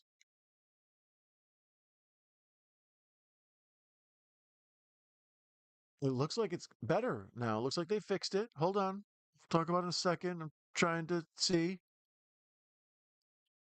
This is the part where Jones falls down and he lands on his stomach, and then the damn cobra pops up and his like head opens up all big, and Jones is face to face with him, and it's terrifying and scary. For many years, you could see the plane of like the pane of plexiglass. Why am I stupid all of a sudden? I'm stupid for a long time. The pane of plexiglass in between the snake and Harrison Ford, so his face could be right up there by these fangs. Um, but apparently, after all these years, like I've been waiting for, they found a way to digitally paint that out. But that used to be on my VHS copy. That used to be in cable every time you'd watch it. Um, yeah, the reflection there. Same with on Return of the Jedi. There's that whole thing with the Emperor. He's got like a weird spot on his hood. And for years and years, they just couldn't get that digitally painted out. Every version of Return of the Jedi I had just had that weird black spot. So apparently now they've cleaned this up. Spielberg's a real revisionist. People get after Lucas for going back and changing stuff in Star Wars and, altering things from the way we remember them over the course of our life and all that. Spielberg's on that same boat. A lot of people don't know, like in E.T., he went back and changed all I guess they're FBI guys or whatever that have guns at the end, the dudes in the suits. They changed all the dudes with guns to walkie-talkies now because the guns were too scary for little kids to see. Um, This movie, my whole life, it's Raiders of the Lost Ark, and they've rebranded it in a lot of cases as Indiana Jones and the Raiders of the Lost Ark. Like Indiana Jones and the Last Crusade and Indiana Jones and the Temple of Doom. This one was just Raiders of the Lost Ark, but they did the New Hope treatment to it. For those of you who are younger, for my most of my life, Star Wars, the first one, was just called Star Wars, and then at some point they decided there was going to be so many of them that they needed to go back and rebrand it A New Hope. And that's what they're trying to do here. Spielberg, yeah, him and Lucas are a lot alike. You can see their influence on one another, but they're like dear friends and constant collaborators and stuff, so it's to be expected.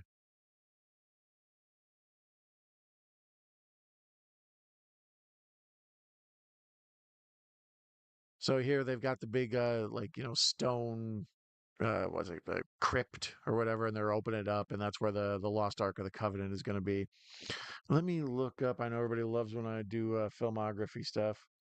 Um, Let me look up any other Steven Spielbergs that I'm missing. Um, let's see here. We can organize by. That's one of the fun things on Google. If you type in a director or actor or whatever, it'll tell you their names, but then it'll also show you the movies they've been in. But you can organize them both by release date, alphabetical, or popularity. So you can do popularity and then shuffle up just the biggies. Spielberg's biggies are Jurassic Park, Catch Me If You Can, E.T., Schindler's List, Ready Player One, Saving Private Ryan, Jaws, War of the Worlds, Minority Report. There's one I forgot about that I love. Minority Report is fantastic. I'm a big fan of that. Um, Indiana Jones Last Crusade, Indiana Jones Temple of Doom, Hook. What about Hook? You guys big Hook heads? I enjoy Hook. I'm not as crazy about Hook as a lot of other people. I know there's a whole subculture of folks who love Hook more than, life itself. But I'm not a big Rufio. I enjoy it. I think Robin Williams is fun in it, but it's not one I watch over and over again like I do this or Jaws or Minority Report or Jurassic Park. Close Encounters, Color Purple, Bridge of Spies, War Horse. I thought he just produced Color Purple. I don't know. Google, all of these modern streaming services and internet stuff, they don't differentiate tasks well.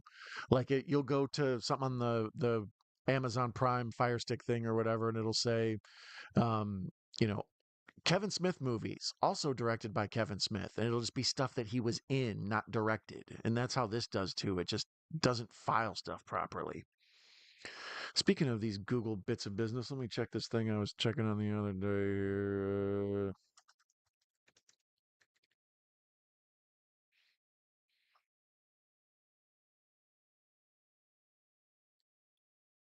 Here's the results for one battle left further. Okay. Okay, so it stopped doing it. It's ridiculous. Let's try Sinners. As I type on the internet, that's my favorite part of everybody's show. Let me see. Yep, it's gone now. Um, I had mentioned on the previous stream, well, two streams ago, on weapons, and when a film wins the Golden Globe shortly after, there was little. Whenever you would Google it, a little pop-up would show up, and it would say what awards it was up for and what it won, and then there were little flowers, and you could click the thing, and the flowers would fly at it, like you could give it its flowers. And then this past week, the Academy Awards happened, um, so whenever I would Google some of those movies, the little the little give it their flowers thing popped up, but nope, now it's gone. It's been replaced by March Madness stuff. Today is the start of March Madness, the tournament of 64 basketball tournament in America. It's where all the best college basketball players participate in this big thing to see who's the best team. But the main thing is everybody fills out these brackets and has office pools, and there's all these things on the sports websites where if you can get a perfect bracket, you get $1 million, and so it's kind of like almost a lottery. So that started in America today. I thought about doing a basketball movie for us tonight instead of this, but the problem is most basketball movies are awful. Like I like very few of them. I thought about watching Blue Chips because that's a fun movie. I like Shaq. I like Nick Nolte. But the problem is that type of college basketball doesn't exist anymore. It's a whole movie about like breaking the rules to try to win and paying the players illegally. Well, now you can pay the players. So Blue Chips isn't as resonant as it was before. It's like watching a movie about prohibition. It's like, yeah, but people can drink now. It doesn't have the same feeling. Uh, let's see, what are folks talking about? Clarkness says Kate Capshaw was charming when she wasn't screaming. Kate Capshaw put some limitations on Temple of Doom, not a powerhouse there. See, that's what I mean. It's she's divisive. She's the one no most people are back and forth on. Almost everybody loves Short Round, right? Data from Goonies, Key Kwan. I'm so bad. I apologize. That man, I just killed his name. But he also had a resurgence recently in Everything, Everywhere, All at Once, and he won an Oscar for that. And there was this really sweet moment where Harrison Ford gave him his Best Supporting Oscar, I believe it was, Best Supporting Actor Oscar, and he. No, it was when they it won Best Picture, and Harrison Ford gave Best Picture, and he was on stage, and he went over to him and he said, "Are you Key?" And he was like, yeah. And they had this big hug because he hasn't seen him since, part two. You call him Dr. Jones, lady. So now this is just classic awesomeness. Indy's been caught once again. There's nothing that he can have that Belloq cannot take away or whatever. There's nothing you possess that I cannot take away. And he throws her down here with all these snakes. Oh, wait a minute. There it was. Yeah, there they didn't paint it out. When Marion's down there, you could see the cobra does like a strike, and you can see the reflection still of the cobra or the asp or whatever it is. I'm not a snake guy. You can see it reflection in the plexiglass. They haven't digitally fixed that after all these years. I mean, I don't know about how you. I don't know how to take 35 millimeter film, transfer it to digital, paint it out, retransfer it to 35 millimeter to keep the original print. I don't know how to do all that shit. So whatever they did at the original time, apparently it's far too costly to go back and paint that out. But yeah, it's still there after all these years. The weird plexiglass in between the snake and Marion. And now the torches are burning out, and they're in the dark with snakes. I love all this stuff with the giant Anubis, the giant dog head guy. I love all that stuff. Uh, it's also in Young Sherlock Holmes, which I thought Spielberg directed, but I think maybe he just produced that one as well. That might have been like Joe Dante or something. Uh, that old school one from the 80s has all this like crazy Egyptian pyramid stuff and all these hieroglyphics and giant like statues of various gods. Like even there, the hieroglyphics with the eye and then the snakes just start pouring out through the eye. All this is just I don't know. I don't live in this part of the world, so all this is feels like a crazy adventure to me. These snakes, even just watching them, these are what 40, 60 year 45-year-old snakes, something like that. 47-year-old snakes, and I'm still scared at these snakes. Um,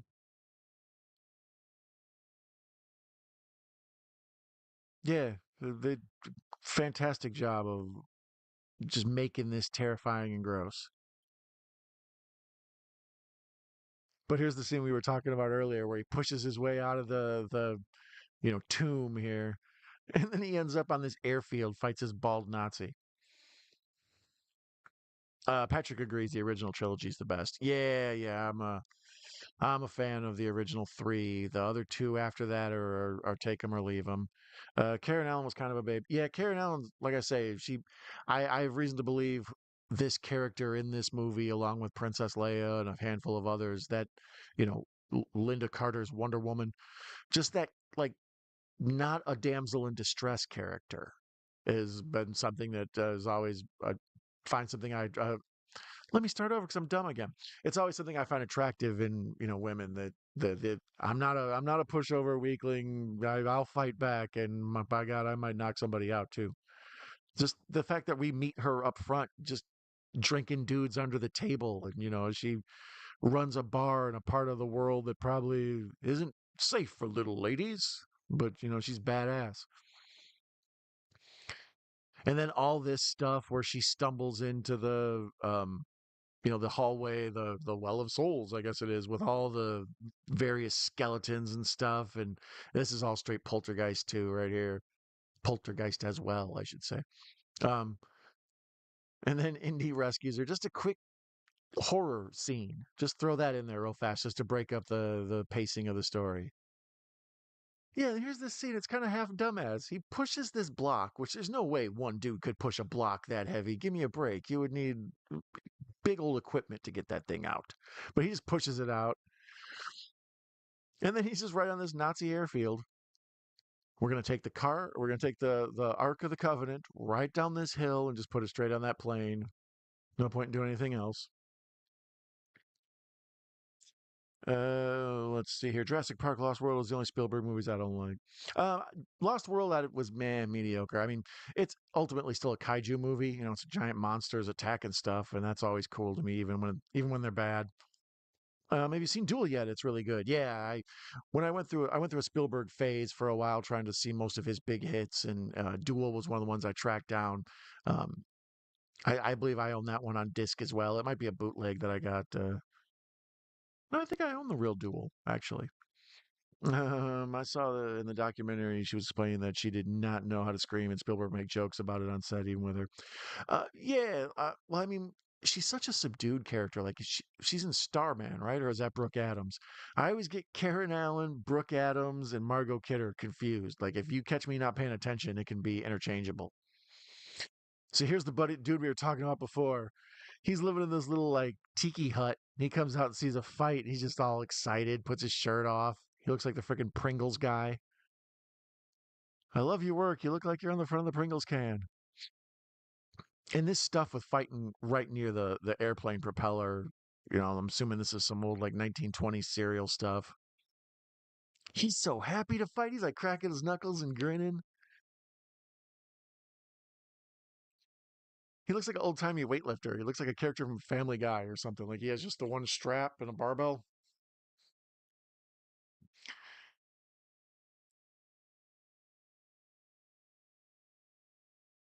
And then, of course, Harrison Ford's not afraid to cheat. I love that about it. Oh, one punch and he's down. You need to rethink these things. This old Ox Baker looking jackass. Let's see here. I was watching Abbott Costello meet Frankenstein. Oh, I love me Abbott and Costello meet. I love me Abbott and Costello meet Frankenstein. I was saying that I hope that the Guillermo del Toro. Suddenly, my mouth don't work. I'll take a drink here in a minute. I was hoping the Guillermo del Toro Frankenstein that will eventually lead to Bride of Frankenstein, and then eventually lead to uh, Abbott and Costello meet Frankenstein. And then I was trying to figure out who the modern day Abbott and Costello are. So feel free to leave in the chat or the comments below if you're watching the replay. Who are the modern day Abbott and Costello? Is it The Rock and Kevin Hart? Is it Jay and Silent Bob? Is it Michael Cera and what's the chubby guy? You know who I'm talking about. Um, Duel is top notch. One of the first films I got into paying attention to films via cinematography. It must have been 8 when my dad put that on. Yeah, I think I saw it on TV on a replay. Like my story is obviously I don't sleep at night. So when I was from a young age, I used to just lay in bed and couldn't sleep. So I started watching movies that were out in the middle of the night. And back in the early '80s, they'd show stuff, you know, at 2 and 3 in the morning. So I saw Duel that way. I believe this was a CBS 11 p.m. late night job. And it was such a creepy ride, scary, a little kid watching that alone in bed, all curled up with my blankets. So I forever love me some Duel. Um, what's his name? Dennis Weaver, I think. Super cool, scary, being terrorized by a car. It's a road rage movie.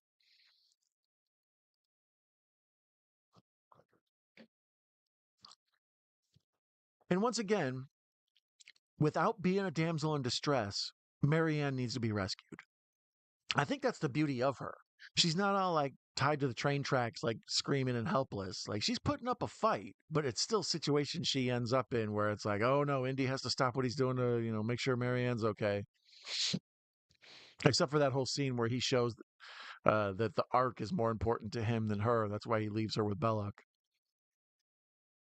And we go through that whole Frankenstein thing that we were talking about with the electricity shooting off behind him. It's alive.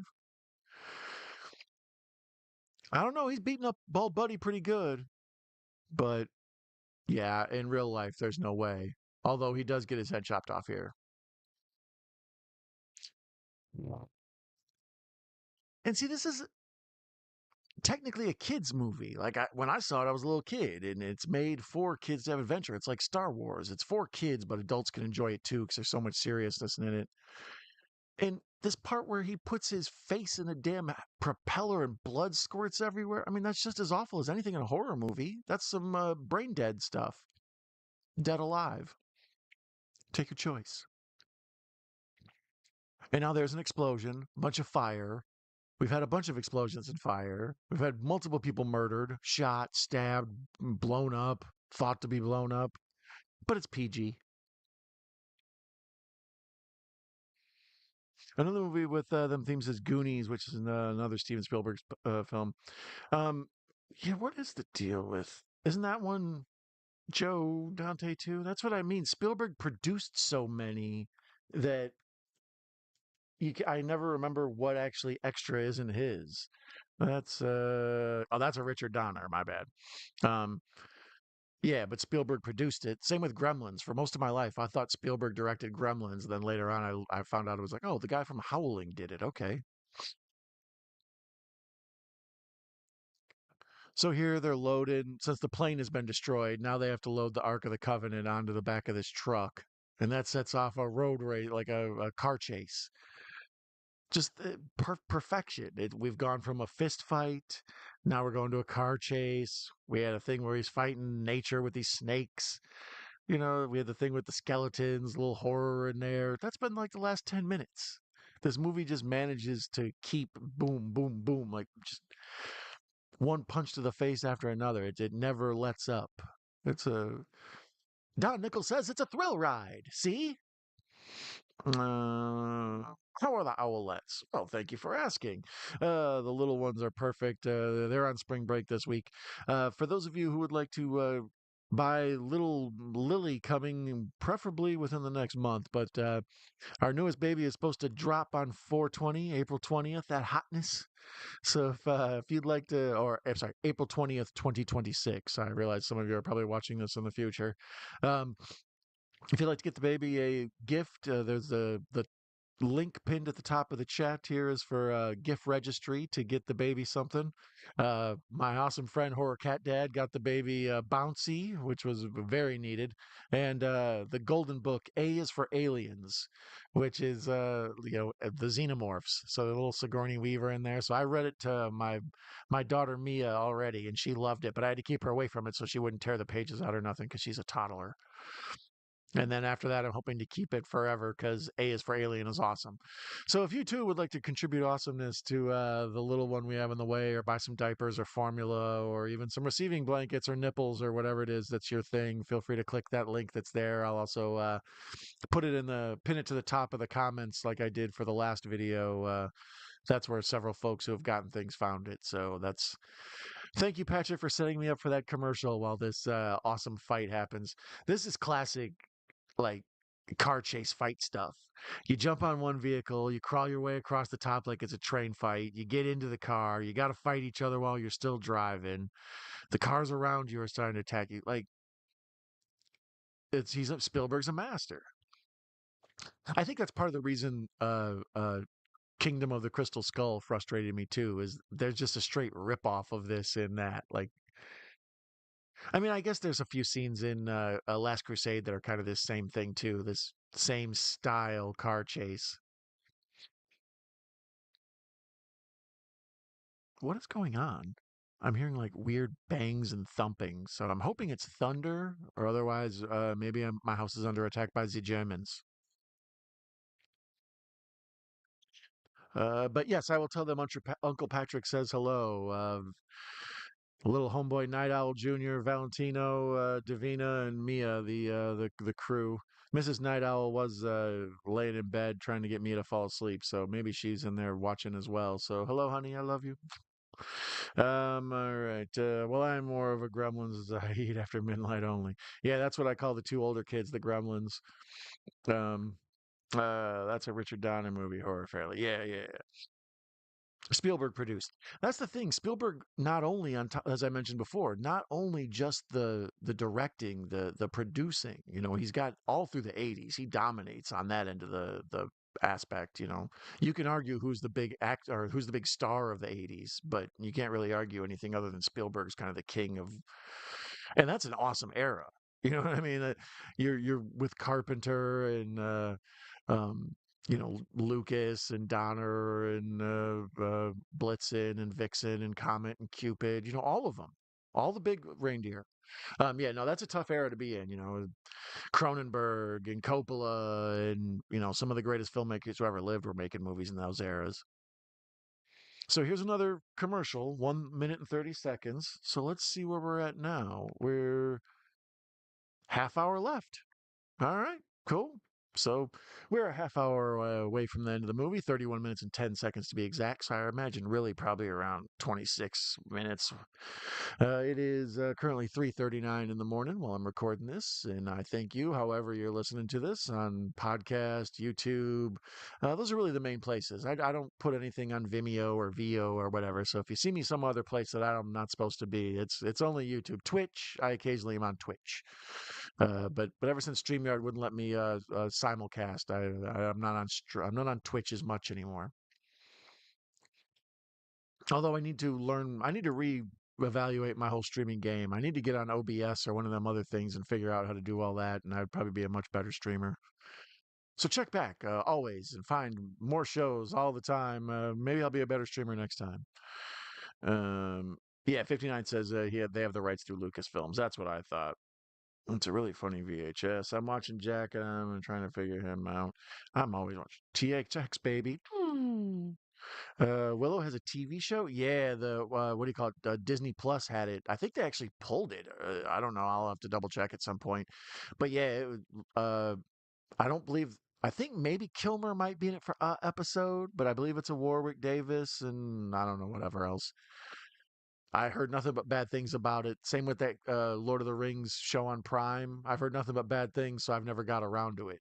I love the property, so at some point I might if I'm desperate, but otherwise probably not. I have too much else to watch. People agree Duel is great. No flies were hurt in the making of this film. You need the black microphone. It'll look like a mini Death Star, right?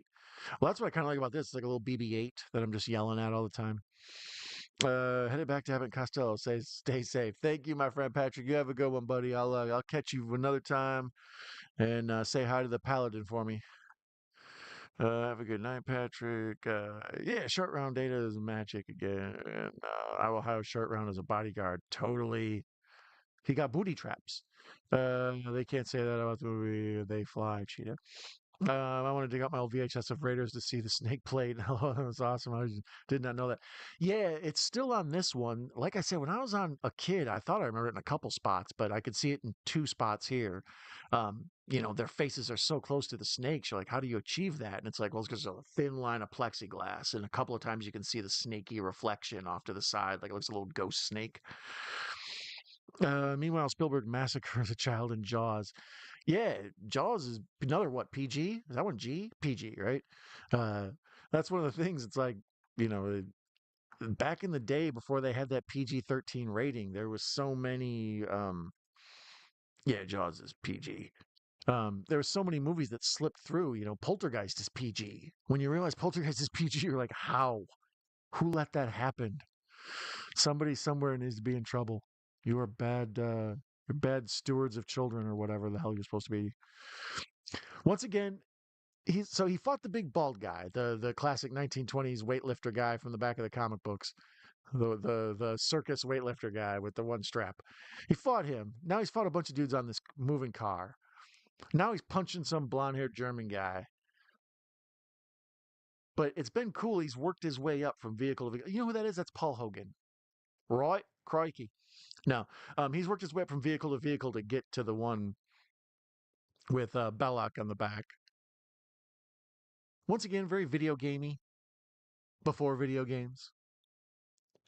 A lot of the stuff that is video games now is just taken from these. Here's the awesome scene where he goes underneath the truck, hanging from like the axle, working his way down the framework of the car as it's moving.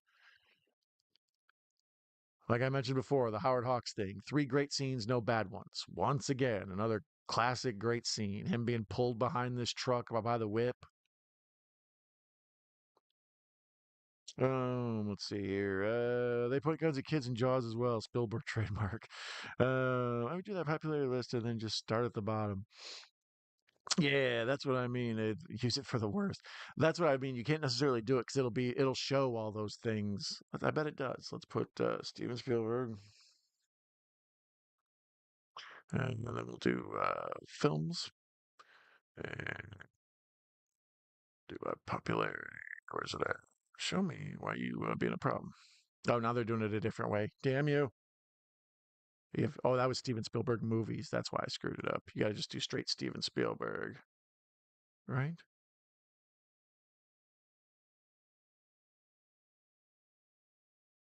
Show more. Yeah, if you scroll down the bottom, it says Men in Black and Transformers and Gremlins 3, mixed in with Amistad, Shrek, Super 8, 1941.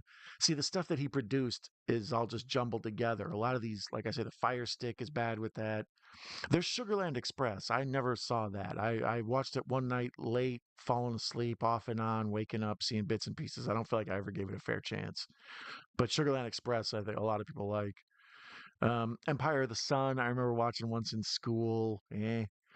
Um, Jurassic World Dominion, the BFG, I never watched that. That's from Roald Dahl, the same dude with Charlie and the Chocolate Factory, Willy Wonka, whatever. Um, Bridge of Spies with Tom Hanks, Lincoln with Daniel Day-Lewis. A lot of people, that was a big Oscar bait one.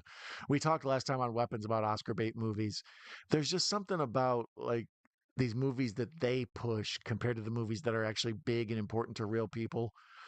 Like at the time, Lincoln was this big, huge thing. You got to see Lincoln, got to see Lincoln. Nobody talks about Daniel Day Lewis's Lincoln anymore unless you're talking about how awesome he is.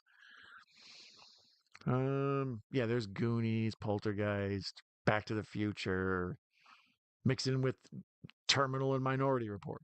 You know, it's like there's AI, artificial intelligence.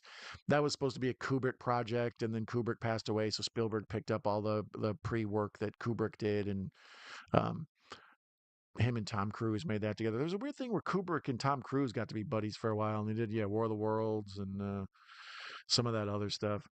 Um, Tom Cruise was just like a producer type dude on AI. That was mainly a Haley Joel Osment joint or whoever the hell the kid is in that. The Fablemans. I never saw the Fablemans. I heard it was good. I mean, I know it's like a love letter to filmmaking, but never got around to it. Well, anyways, here they've rescued the Ark and Indy and I was gonna say Karen Allen. Indy and Marion are getting on this boat away to nowhere, and then he's all injured. I love this too. Like they're finally together. You feel like it's safe. They're in their little cabin. They're about to get it on. He's all beat up and sore. They kind of this like fun, playful kissing thing. And then he wakes up and Belloq's arm, stole the damn thing, got the damn, got the Ark, got Marion, got the submarine. But more, once again, foreign adventure. We see this old steamer boat. We've been all around the world. It's been like an hour and 40 minutes of film time. Modern filmmakers learn how to tell better stories. Tighter stories, I should say. There used to be a thing in editing where they'd say you have to, kill your children, your darlings, the things that you love. If it's not right for that movie, you got to get rid of it, no matter how much you love it and how proud you are that you created it. It's like, and that's the problem. A lot of I think modern studios like films longer, but I don't see how cinemas could want movies so long as they are nowadays. You watch a damn Minecraft movie, it takes an hour and 54 minutes or whatever. So the idea that you can have this movie and tell it in like an hour and 45 and it takes, 3 hours to do King Kong. Give me a break. Once again, I've been ranting about how long movies are. It's one of my problems. So yeah, all this is sweet where he's all cut up and injured. I like how he takes his shirt off to go to sleep, but he still keeps the hat on. You know? Let me see. Get back to the chat while these two are getting their loving on. Hook is a delight. I love Robin Williams. It's fun to compare 1 hour photo and thinking about Hook. No mention of Duel feels bad. Yeah, I mean, Duel's fantastic, but it's his early work. It's one of his lowest budgets. We've talked before. We talked about it with Weapons and a few other movies where a lot of times early directors they do something amazing with like no money. Like Duel, I believe, was what a made-for-TV movie. Um, like that was a just an assignment he took, just like how he directed an episode of Columbo and a Night Gallery and stuff. Um, that was, Duel was an assignment, and he did an awesome job on it. And then after that's when they're like, you know what, you need to start doing other stuff. Can I interest you in this shark movie? Jaws is rare too. I only found one out of each one, two and three. Go Michigan. Oh, we're talking about the NCAA thing. Duel is next level. Yeah, there's a lot of ripoff of Duel. Duel, I still think is arguably the best. Have you seen Hoop Dreams? Amazing basketball documentary. Yeah, I should have said that when I said there's no good basketball movies. Hoop Dreams is the best basketball movie ever. Like most other basketball movies. It's the same old corny stuff. Just the people dunking when they're off a trampoline and um just stupid physics of the basket, throwing full court shots that go in and things. It's dumb. I don't like it. I never noticed that before. So they got the Ark of the Covenant in this wooden crate, and there's this Nazi symbol on it because the Nazis had it, and that's where they stole it. But then when we see it sitting there, it kind of like has blue steam coming off the swastika, like maybe that the Ark is kind of giving off energy already. I'd never, all the times I've seen this, I've never seen that. And here's where the U-boat shows up. A damn Nazi submarine shows up and just stole our Ark. 1 hour photo was wicked. Yes, Hoop Dreams is fantastic. To get back to that, yeah, there's very few good basketball movies. White Men Can't Jump is decent. Hoop Dreams is good. I like a movie called Game Day with Richard Lewis. Find that one. That's a real weird one. Has anyone seen the show Terra Nova? If yes, what do you think? I haven't seen Terra Nova. I always forgot about how intense the 1 hour photo was. A 1 hour photo is fantastic. Maybe get some interesting film roles. Nothing crazy though. Let me see. Snakes is a very common phobia. I'm glad I'm not alone. Oh, snakes are scary as hell. I'm a big wuss when it comes to all of it. I don't like snakes. Hey, there's that dude. When they come and steal the ark from the boat, the steamer boat that Indiana Jones is on. Um, they there's like the crew and they're pushing each other back so the Nazis can take the thing and take Marion. And one of the crew is the bearded black dude from Top Secret, the Val Kilmer movie. Like uh he looks like Junkyard Dog, but he's a fun pop-up because all of a sudden you're like, wait a minute, is this movie a parody? Yeah, I'm afraid of all the crap. Snakes, spiders, heights real bad, which is ridiculous because I'm tall. Sorry the delay. Thanks from Stacy. Stacy, welcome. I'm glad to see you here. Everybody loves Stacy. I have not heard from that, but I'm going to look it up at Terra Nova. Yeah, I've heard of Terra Nova, but I haven't watched it. What's my favorite scene in this of all the ones I talked about? How the great ones? Probably the classic Boulder stuff up front, the whole first section there in Peru. It's fantastic. I like all that stuff and with the staff of Ra and the laser thing. Um, coming up here, a lot of people don't like when the faces melt. They think it looks too cheap and claymation and stuff. I kind of secretly love it. And those ghosts, some of the painted on ghosts that swirl around the screen look cheap and crappy, but I kind of secretly love it. The same way I love claymation King Kong from 1930. I love 31. Uh, it's the same way I love this. Like there's just something, the charm about it is fantastic when they melt and the eyeballs fall out and stuff. It's great. It's very cathartic. Um, Karen Allen, loved her in Scrooge. How you rank them? These, the Indiana Jones in general, I would say probably in order. No, 1, 2, 3, 5, 4. Fee, fi, fo, fum. Um, Raiders is my favorite. Like I say, this is a perfect movie. This is one of the few films I've given a 10 out of 10 to on IMDb.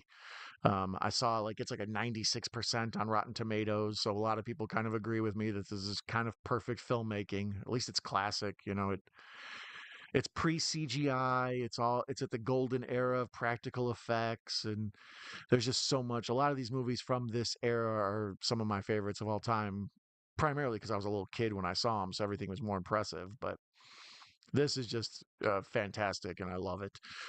So I would go one. I enjoy Temple of Doom these days more than Last Crusade. I used to like Last Crusade better, but these days Temple of Doom intrigues me more. So I would just go one, two, three, five, four. Let me know yours in the comments.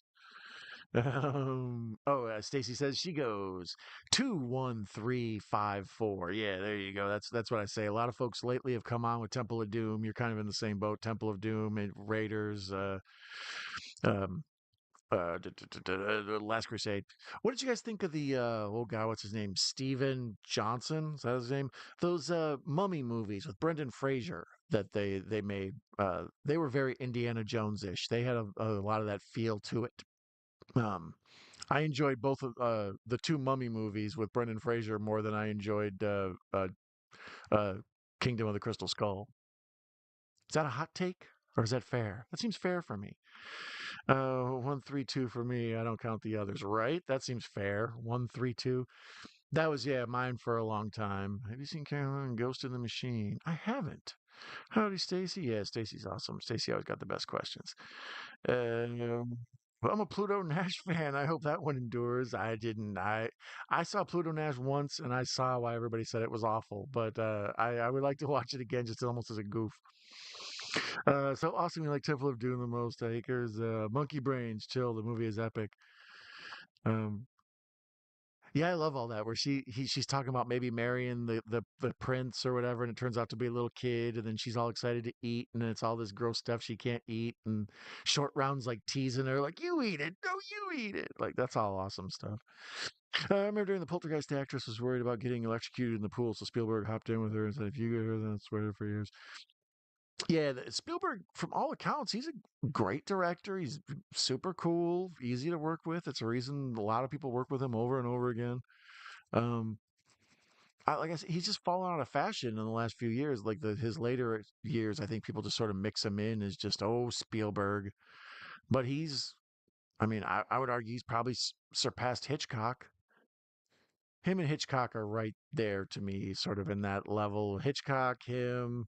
A lot of people would say Orson Welles, but his body of work isn't enough for me. Citizen Kane invents everything, so that's sort of a free one. Martin Scorsese, pretty amazing. His body of work and his career. But best of all time, at least American, maybe Spielberg. I guess that's the hook. Hitchcock is an American, so yeah, I would probably say Spielberg 1, Hitchcock 2, Scorsese 3 for me, probably Wells 4, Carpenter 5, just because I love him. People will be like, "What? No Tarantino?" Tarantino's not one of my favorite directors. He's one of my favorite writers or favorite tone. Like his movies all have a fun tone that I like, but his visual style and his direction, he's not as good as Spielberg.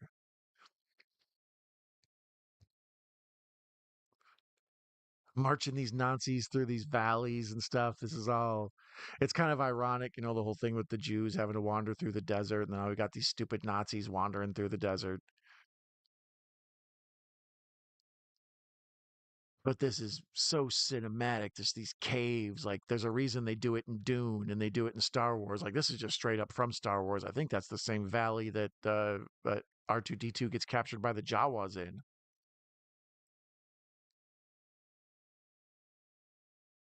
So here's the part where they're trapped in this bottleneck canyon thing or this like valley, and Indy's got the rocket launcher, and he's like, "I'll destroy it." But this is good because, like I said, there's this weird kind of Captain Ahab Frankenstein thing where he loves the Ark. He has demonstrated he'd rather have the Ark than the woman. So to see him say this, it's like, you're full of crap, Indy. One of the things I was going to cover while we're waiting here that I never do. Budget for this was 18 to 20 million to make in the 1980 dollars. Ended up making 389 worldwide. It's like 2,000%. Um, it was in the theaters for more than a year, and then it was re-released in 82, 83, and 2012. So part of the impact of this movie is it was just like a cultural like cornerstone for a quick minute there. Once again, everybody else is dressed in like their little military fatigues, their little khaki desert outfits. Even the Nazis got their little General Rommel outfits on. And Belloq's got like he's dressed like he's going to a tennis tournament. He looks like he's at Wimbledon. He's got like a little sporty cap on. He's got one of those '80s ties made out of knit. Like, why are you wearing that gray suit? Why are you such a fancy pants? You got like some little tennis shoes on. Belloq, you cad. Who would you cast as a new live action Popeye? Channing Tatum, Glenn Powell, someone else? Yeah, like I'm not good with modern actors. Um, Probably the stupid Rock. He's got that look, don't he? You could just puff those forearms up, put the hat on him. 'Cause didn't he have that same hat in the Jungle Cruise movie? Um, what's that new muscle bound guy that's in everything? He came out of nowhere. He's like reviving the Arnold Schwarzenegger vibe. That big swole dude. I see him in everything. Not oh god, a white dude with a beard. He's got like a new Netflix movie. He's got Amazon Prime movie. I think he's Reacher. Does that sound right? Is he Reacher on Prime? That guy. Let's see here. Short round movie should have occurred. Oh, for sure, short round movie should have occurred. They should have his own TV show. When I was a kid, there was a ripoff of this called Tales of the Golden Monkey, or is it Brass Monkey? Tales of the Golden Monkey, Tales of the Brass Monkey, something. Tales of some kind of monkey, Monkey Tales. Uh, and it was just a total ripoff of this. Same with like King Solomon's Mines. There were a couple of movies of those. There was a oh god, Alan Quartermain. There was a couple of those. Once this caught on, they made all sorts of movies like this. Chuck Norris and Louis Gossett Jr. What was that like? Fire Starter Storm, some crap. Uh, Even that Jeff Bridges, or not Jeff Bridges, Jeff Goldblum, Cyndi Lauper movie Vibes with Peter Falk, which is actually kind of an awesome movie. I recommend it. There's a lot of comedy in there. That whole thing, they end up on an Indiana Jones thing down in caverns with mystical craziness and whatnot. This movie just set the template. Jack Black could do it, Acres and Weeds. Yeah, Jack Black would be a good Robert or Popeye, especially if he had to sing. He does great Bob Ross. Yes, I always joined Tenacious D. Jack Black, Bluto, or Dave Batista, Anya Taylor, Joy Olive Oil. Oh, that's not bad. That's not bad at all. Are you in Michigan by chance? Me, no. I have lived in Michigan though. I currently live in Tampa, Florida.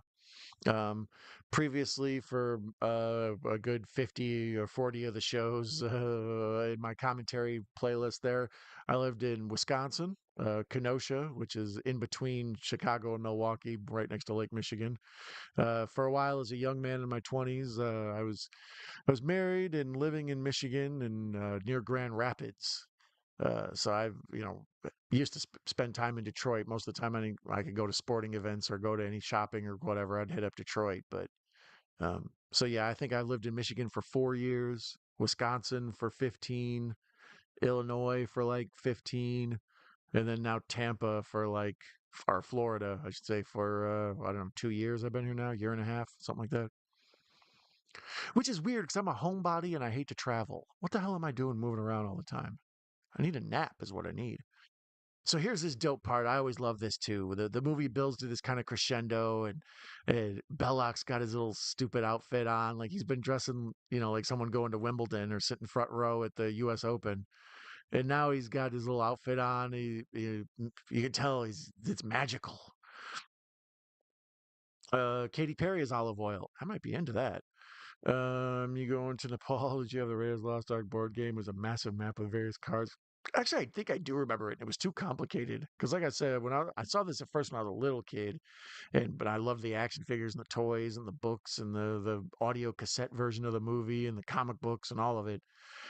But every now and then, those card games in like the '80s, they'd whip it out on you. Like Clue. Clue should be way more fun than it is. All right, so here's the big climax. There's all these explosions and everything's not working. We open the ark and it's full of sand, and then we got this thing with Marion and Indy tied to the post, and he tells her, "Don't look." And this is classic movie stuff, right? This is like Hitchcock jazz. It you're telling the audience, like, when you watch a scary movie, what do? You cover your eyes. It makes it go away. Hide the scary stuff. And that's what this is. Like, don't look at it. If you're afraid and you don't want to be scared of the scary or the terror that would happen, close your eyes. And by doing that, it also makes like what we're seeing feel like a secret. The people who are there aren't allowed to see it. They have to keep their eyes closed, but we get to see it. And this is all beautiful. A lot of this is like Ghostbusters. I love the rolling smoke as it pours down the little steps that they've got the ark on, and the ark's just like all like polished up and glowing. A lot of people rag on these ghosts, but yeah, these are the same ghosts from Ghostbusters. You don't give me any shit. There's one or two that get close up that look a little blah. And there's folks who yeah, here's the one where we can see her face pretty good. She goes up in Tont's face. That's pretty scary. It's just it looks to me like a projector, rear projection type thing, or maybe some sort of overlay. But that dude's face, Paul, what's his name? When he opens up his eyes all crazy and the light is pouring up into it, and you see, I'm convinced the magic of this, that gold light that pours out of the ark, that's what I feel like is inside the briefcase in Pulp Fiction. Like just the power of the world. And if you just stare at it and you use it for the right thing, you can do whatever you need. It's like, well, how come Honey Bunny's face doesn't melt? And it's like, it would make the movie a different movie. But I love all that with the fire and then the like witches, tied to the post, and then the fire pulls back in reverse photography. They pour it out and then they run it in reverse, and you just see all this flame go tearing back into the ark. That's super cool too, where the sky opens up. Ghostbusters does all this like 3 years later, and it looks great there, but this did it first. And then back down, and the lid comes spinning. That's pretty crappy effects, but that was awesome.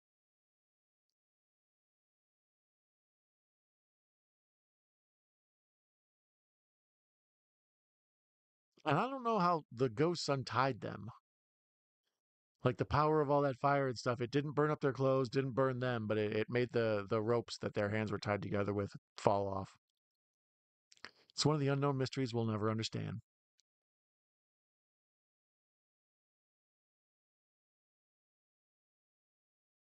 These two, yeah, this is very like they when they get free, they don't say anything to each other. They just sort of look at each other and embrace. That's kind of awesome.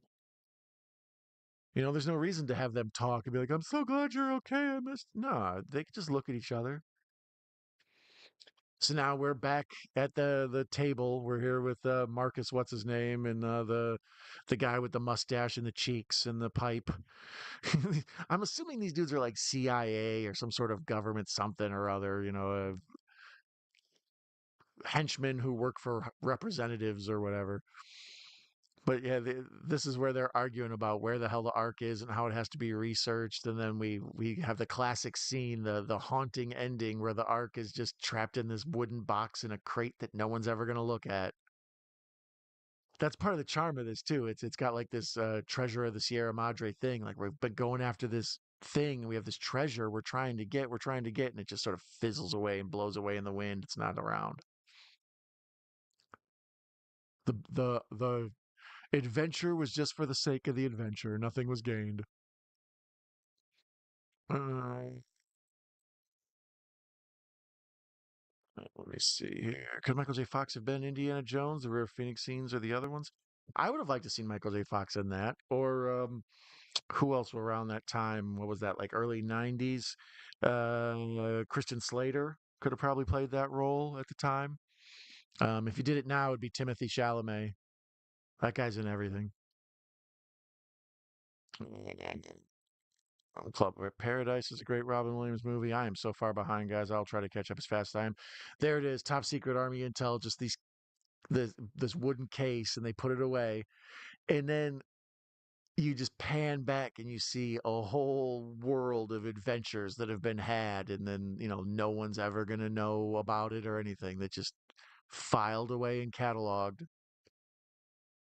Like it's almost like a tragedy in a weird way.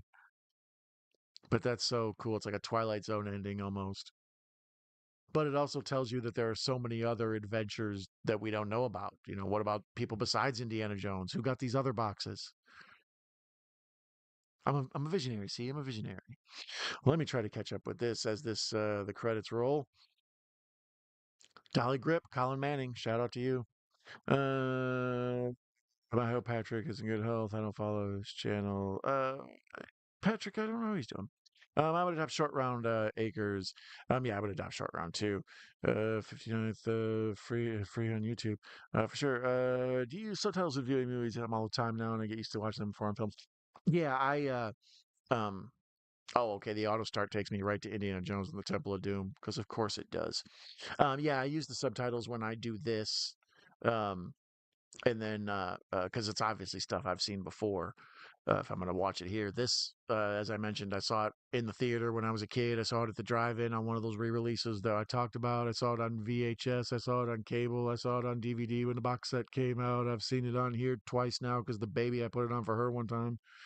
Um, uh, yeah. So this one, I've learned to put on the subtitles. Sorry to get back to the actual question. Got distracted by what the suggested stuff at the end of the movie. Um, what the hell? I got watch the subtitles on everything. A, because a lot of times I keep the volume relatively low, and I mentioned to start the stream, I often have bad sinuses, so like my ear today is just all jacked up and half deaf. So I don't want to turn the TV up to like 90 so I can hear it. So I usually keep the subtitles on. I also got kids, as we mentioned, so it's good to have on for them because it teaches them how to read and teaches them new words and stuff. So I have subtitles on for damn near everything.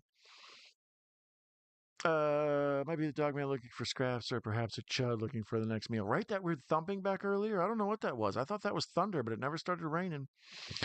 Patrick is the Alfred Molina character at the beginning. Give me the idol you. Oh, I didn't realize that was his name. I always just call him Alfred Molina. That's part of the problem with a lot of people in movies. It's like, and then Sharon Stone said whatever. I rarely take the chance to remember or time to remember their name. I think Spielberg got story credits for Goonie and Poltergeist. I wouldn't be surprised. Audio senior, you take it easy, Clarkness. I'm sure you left hours ago or a half hour ago. What is banging around there, Don? Yeah, I don't know. Will you see Disclosure Day in cinema? I don't know. That'll probably be. I don't see anything in the cinema nowadays. Love the channel. Thanks from Stacy. Thank you, Stacy. We love you too. Jack was crying, and then you talked to him and started wagging his tail. Oh, good. Disney Plus and Willow. Oh my, I'm already putting targets on the floor. Short material. Favorite franchises, first meetings with Tesca, Giver in this, beginning with Doom Shanghai, Doom Voodoo, Heart Scene. Yeah, all that's fantastic. I love it. Donna's the next star. Heck yeah, do a chop. I will try. Jaws is PG. Yeah, Nanette, she knew that. Harrison Ford says no. Dustin Hoffman wants a lunch with you. Are you Steven Spielberg? What do you say to Dustin? To be Indiana Jones? Yeah, I couldn't do it. I've seen Get Shorty too many times to take that even seriously. How in the world can they say that Poltergeist is anything but rated R? Right? It's one of the most terrifying movies there is to me. The Rain Man is no Indiana Jones. Although I love Hoffman's early works. The Graduate too. Yeah, The Graduate's fantastic. Truck Scene is great. Yeah, there's so many good ones in this. That's why I watched it tonight. We've done a bunch of horror in a row. I've watched like 7 or 8 horror movies for live streams in a row. It's going back to Halloween, so I wanted to break it up, and it came down to this or Usual Suspects. And I flipped a coin. Well, I went outside and I thought about it, and I was like, you know what? Let's do this. We'll do Usual Suspects another time. I already did a watch along with it with Video Tasties previously, so you can find me and him discussing it on his channel. But I needed to do one for myself. I love The Usual Suspects. But tonight I just was in an indie kind of mood. Rain Jones. Have you seen Song Song Blue? I have not. Uh, Let me see here. Abraham Lincoln, Vampire Hunter. That disappeared quickly. Although the book is really good though. The Sixth Man is underrated. You take that back. I don't like Marlon Wayans. I got beef with Marlon Wayans. Salah at point guard. Indiana Jones is a small forward. I'll take it. Short round shooting guard. Look at you. You know your basketball, Stacy. I like it. Who's our center? Richard Keel, Jaws. I don't know. How high can you go, Nutso? Oh yeah, above the rim. I agree. I watched Above the Rim previously. That's one of my favorite basketball movies. It's another one though. It's all about street basketball. All the good movies are about street basketball. Movies like The Fish That Saved Pittsburgh is awesome, but it's like stupid 70s ABA basketball, so it makes fun of afros and short shorts. It's basically the serious version of what's the one with Will Ferrell? I can't think of what it's called. Um, Ray Winstone, part four character at center. There you go. Karen Allen, power forward. Hell yeah. Part three, I like Venus and boat chase. Venice boat chase and part three. Yeah, I agree. That's a pretty good a scene in that. And there's also that one's also got some of the other callback beats. The fire room with the spinning door, the Safe Frankenstein spinning thing. The scene with Red fascinated me with the Red fascinated me as a kid. Yeah, that I mentioned that earlier. I thought that was so cool. Then you have to have the right size staff, and you put the thing on it, and the little red boo. Like that always seemed like the neatest way. Like sometimes in movies nowadays they'll do like the black lights or something like that, and it's just not the same effect as that staff of raw. Terra Nova is a Steven Spielberg TV show. That's why I brought it up. It's a pretty good sci-fi series.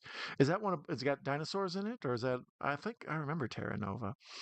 Um, uh, the face melt is epic, just like how Large Marge. Exactly. Tell them Large Marge sent you. Good emoji for that too. Imagine writing a negative review of Raiders. I couldn't. I love me some Raiders of the Lost Ark. It's even now. Just get done watching it. You can see I'm in a good mood and enjoyed it. It was like that was fun. I like Raiders. I want Gilligan's Island live action movie or new program. Colin Firth, Millionaire Tooman, Sydney Sweeney, Anne Hathaway, Chalamet, Gilligan, Brendan Fraser, Skipper.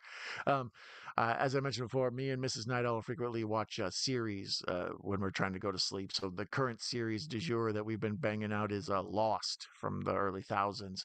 So I make a lot of Gilligan's Island jokes lately. It's like the Skipper. 132, haven't seen the other one, so I can't rank them. If we had a green hat, would Indiana Jones look okay? I have a think in silhouette, Indiana Jones looks like Freddy Krueger. That's just me.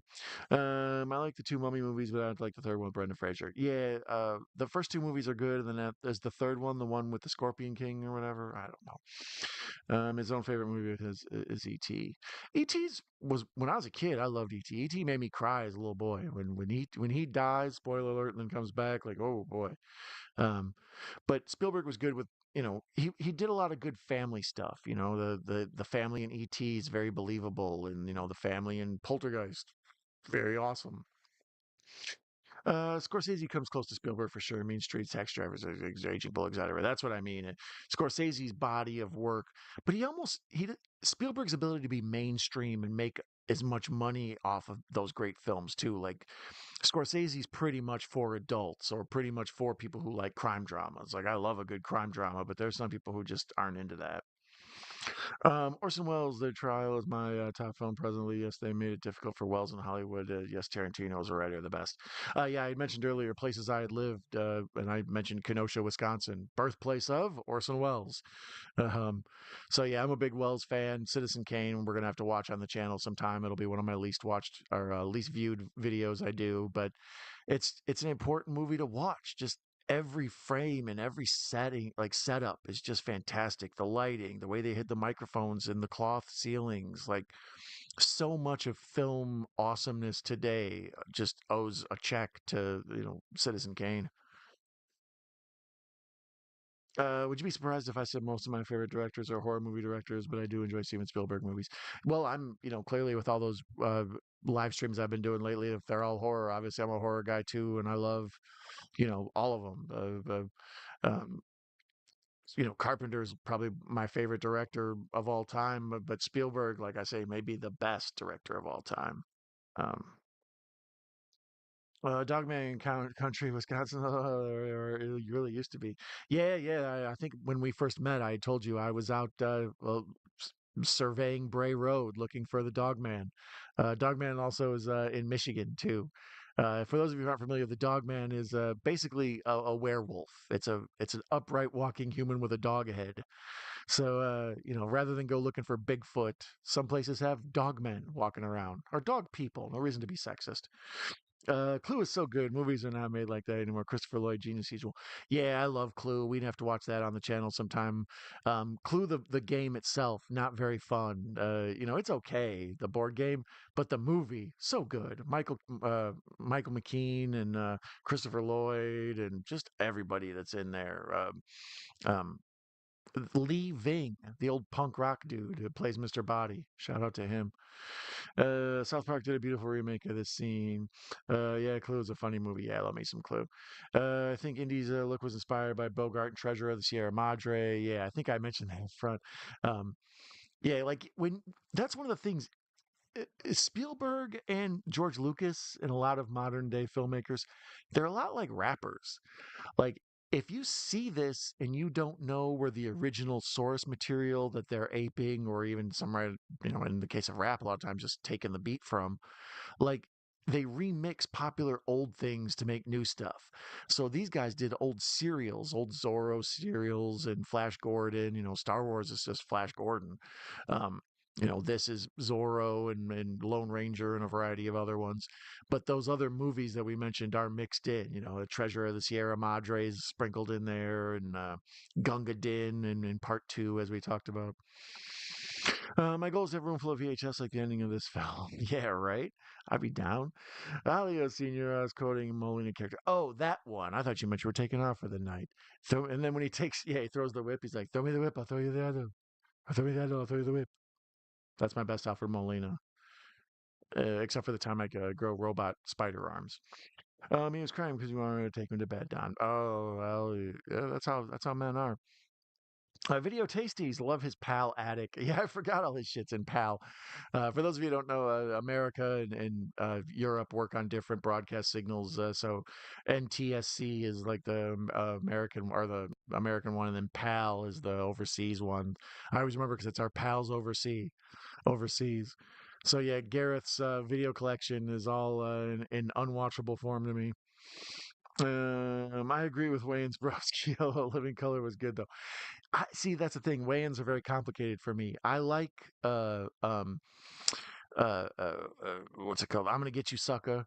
And I like the Keenan Ivory's stuff previously, like in his work in Hollywood Shuffle.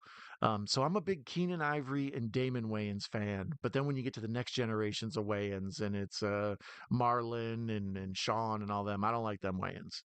They don't do it for me. Wayans, Matt Damon, Ben Affleck are all in my Fight Club pick list. You hate Matt Damon and Ben Affleck? A lot of people do. I don't blame them. Fictional, of course. I hope to be rich enough to set that up for you. Yes, Terra Nova has dinosaurs in it. Yeah, thank you, Nanette. Yeah, I think I saw the thumbnail for it one time, and I was like, maybe. Indy is Freddy? Now that's interesting, right? No, the Scorpion King is the second movie. Oh, okay, that's the second one. I can't remember at all. I knew it was the bad guy. The third. Isn't there one with like what's his name, Arnold Vosloo or whatever? That bald dude who looks like kind of like Billy Zane except scarier, thicker eyebrows. I remember watching it again. That's why he's dressed like Indiana Jones. Let me see here. I never thought of that treasure of Siamri. I must see a good eye on Clark. Yeah, we were talking about that up front. Bogart was one of the best actors ever. Yeah, I love me some Bogey. And I believe this is the last one. Do you remember who Jack is? Right, he's not exactly a man. Well, I apologize. Jack is the man, but he's a dog.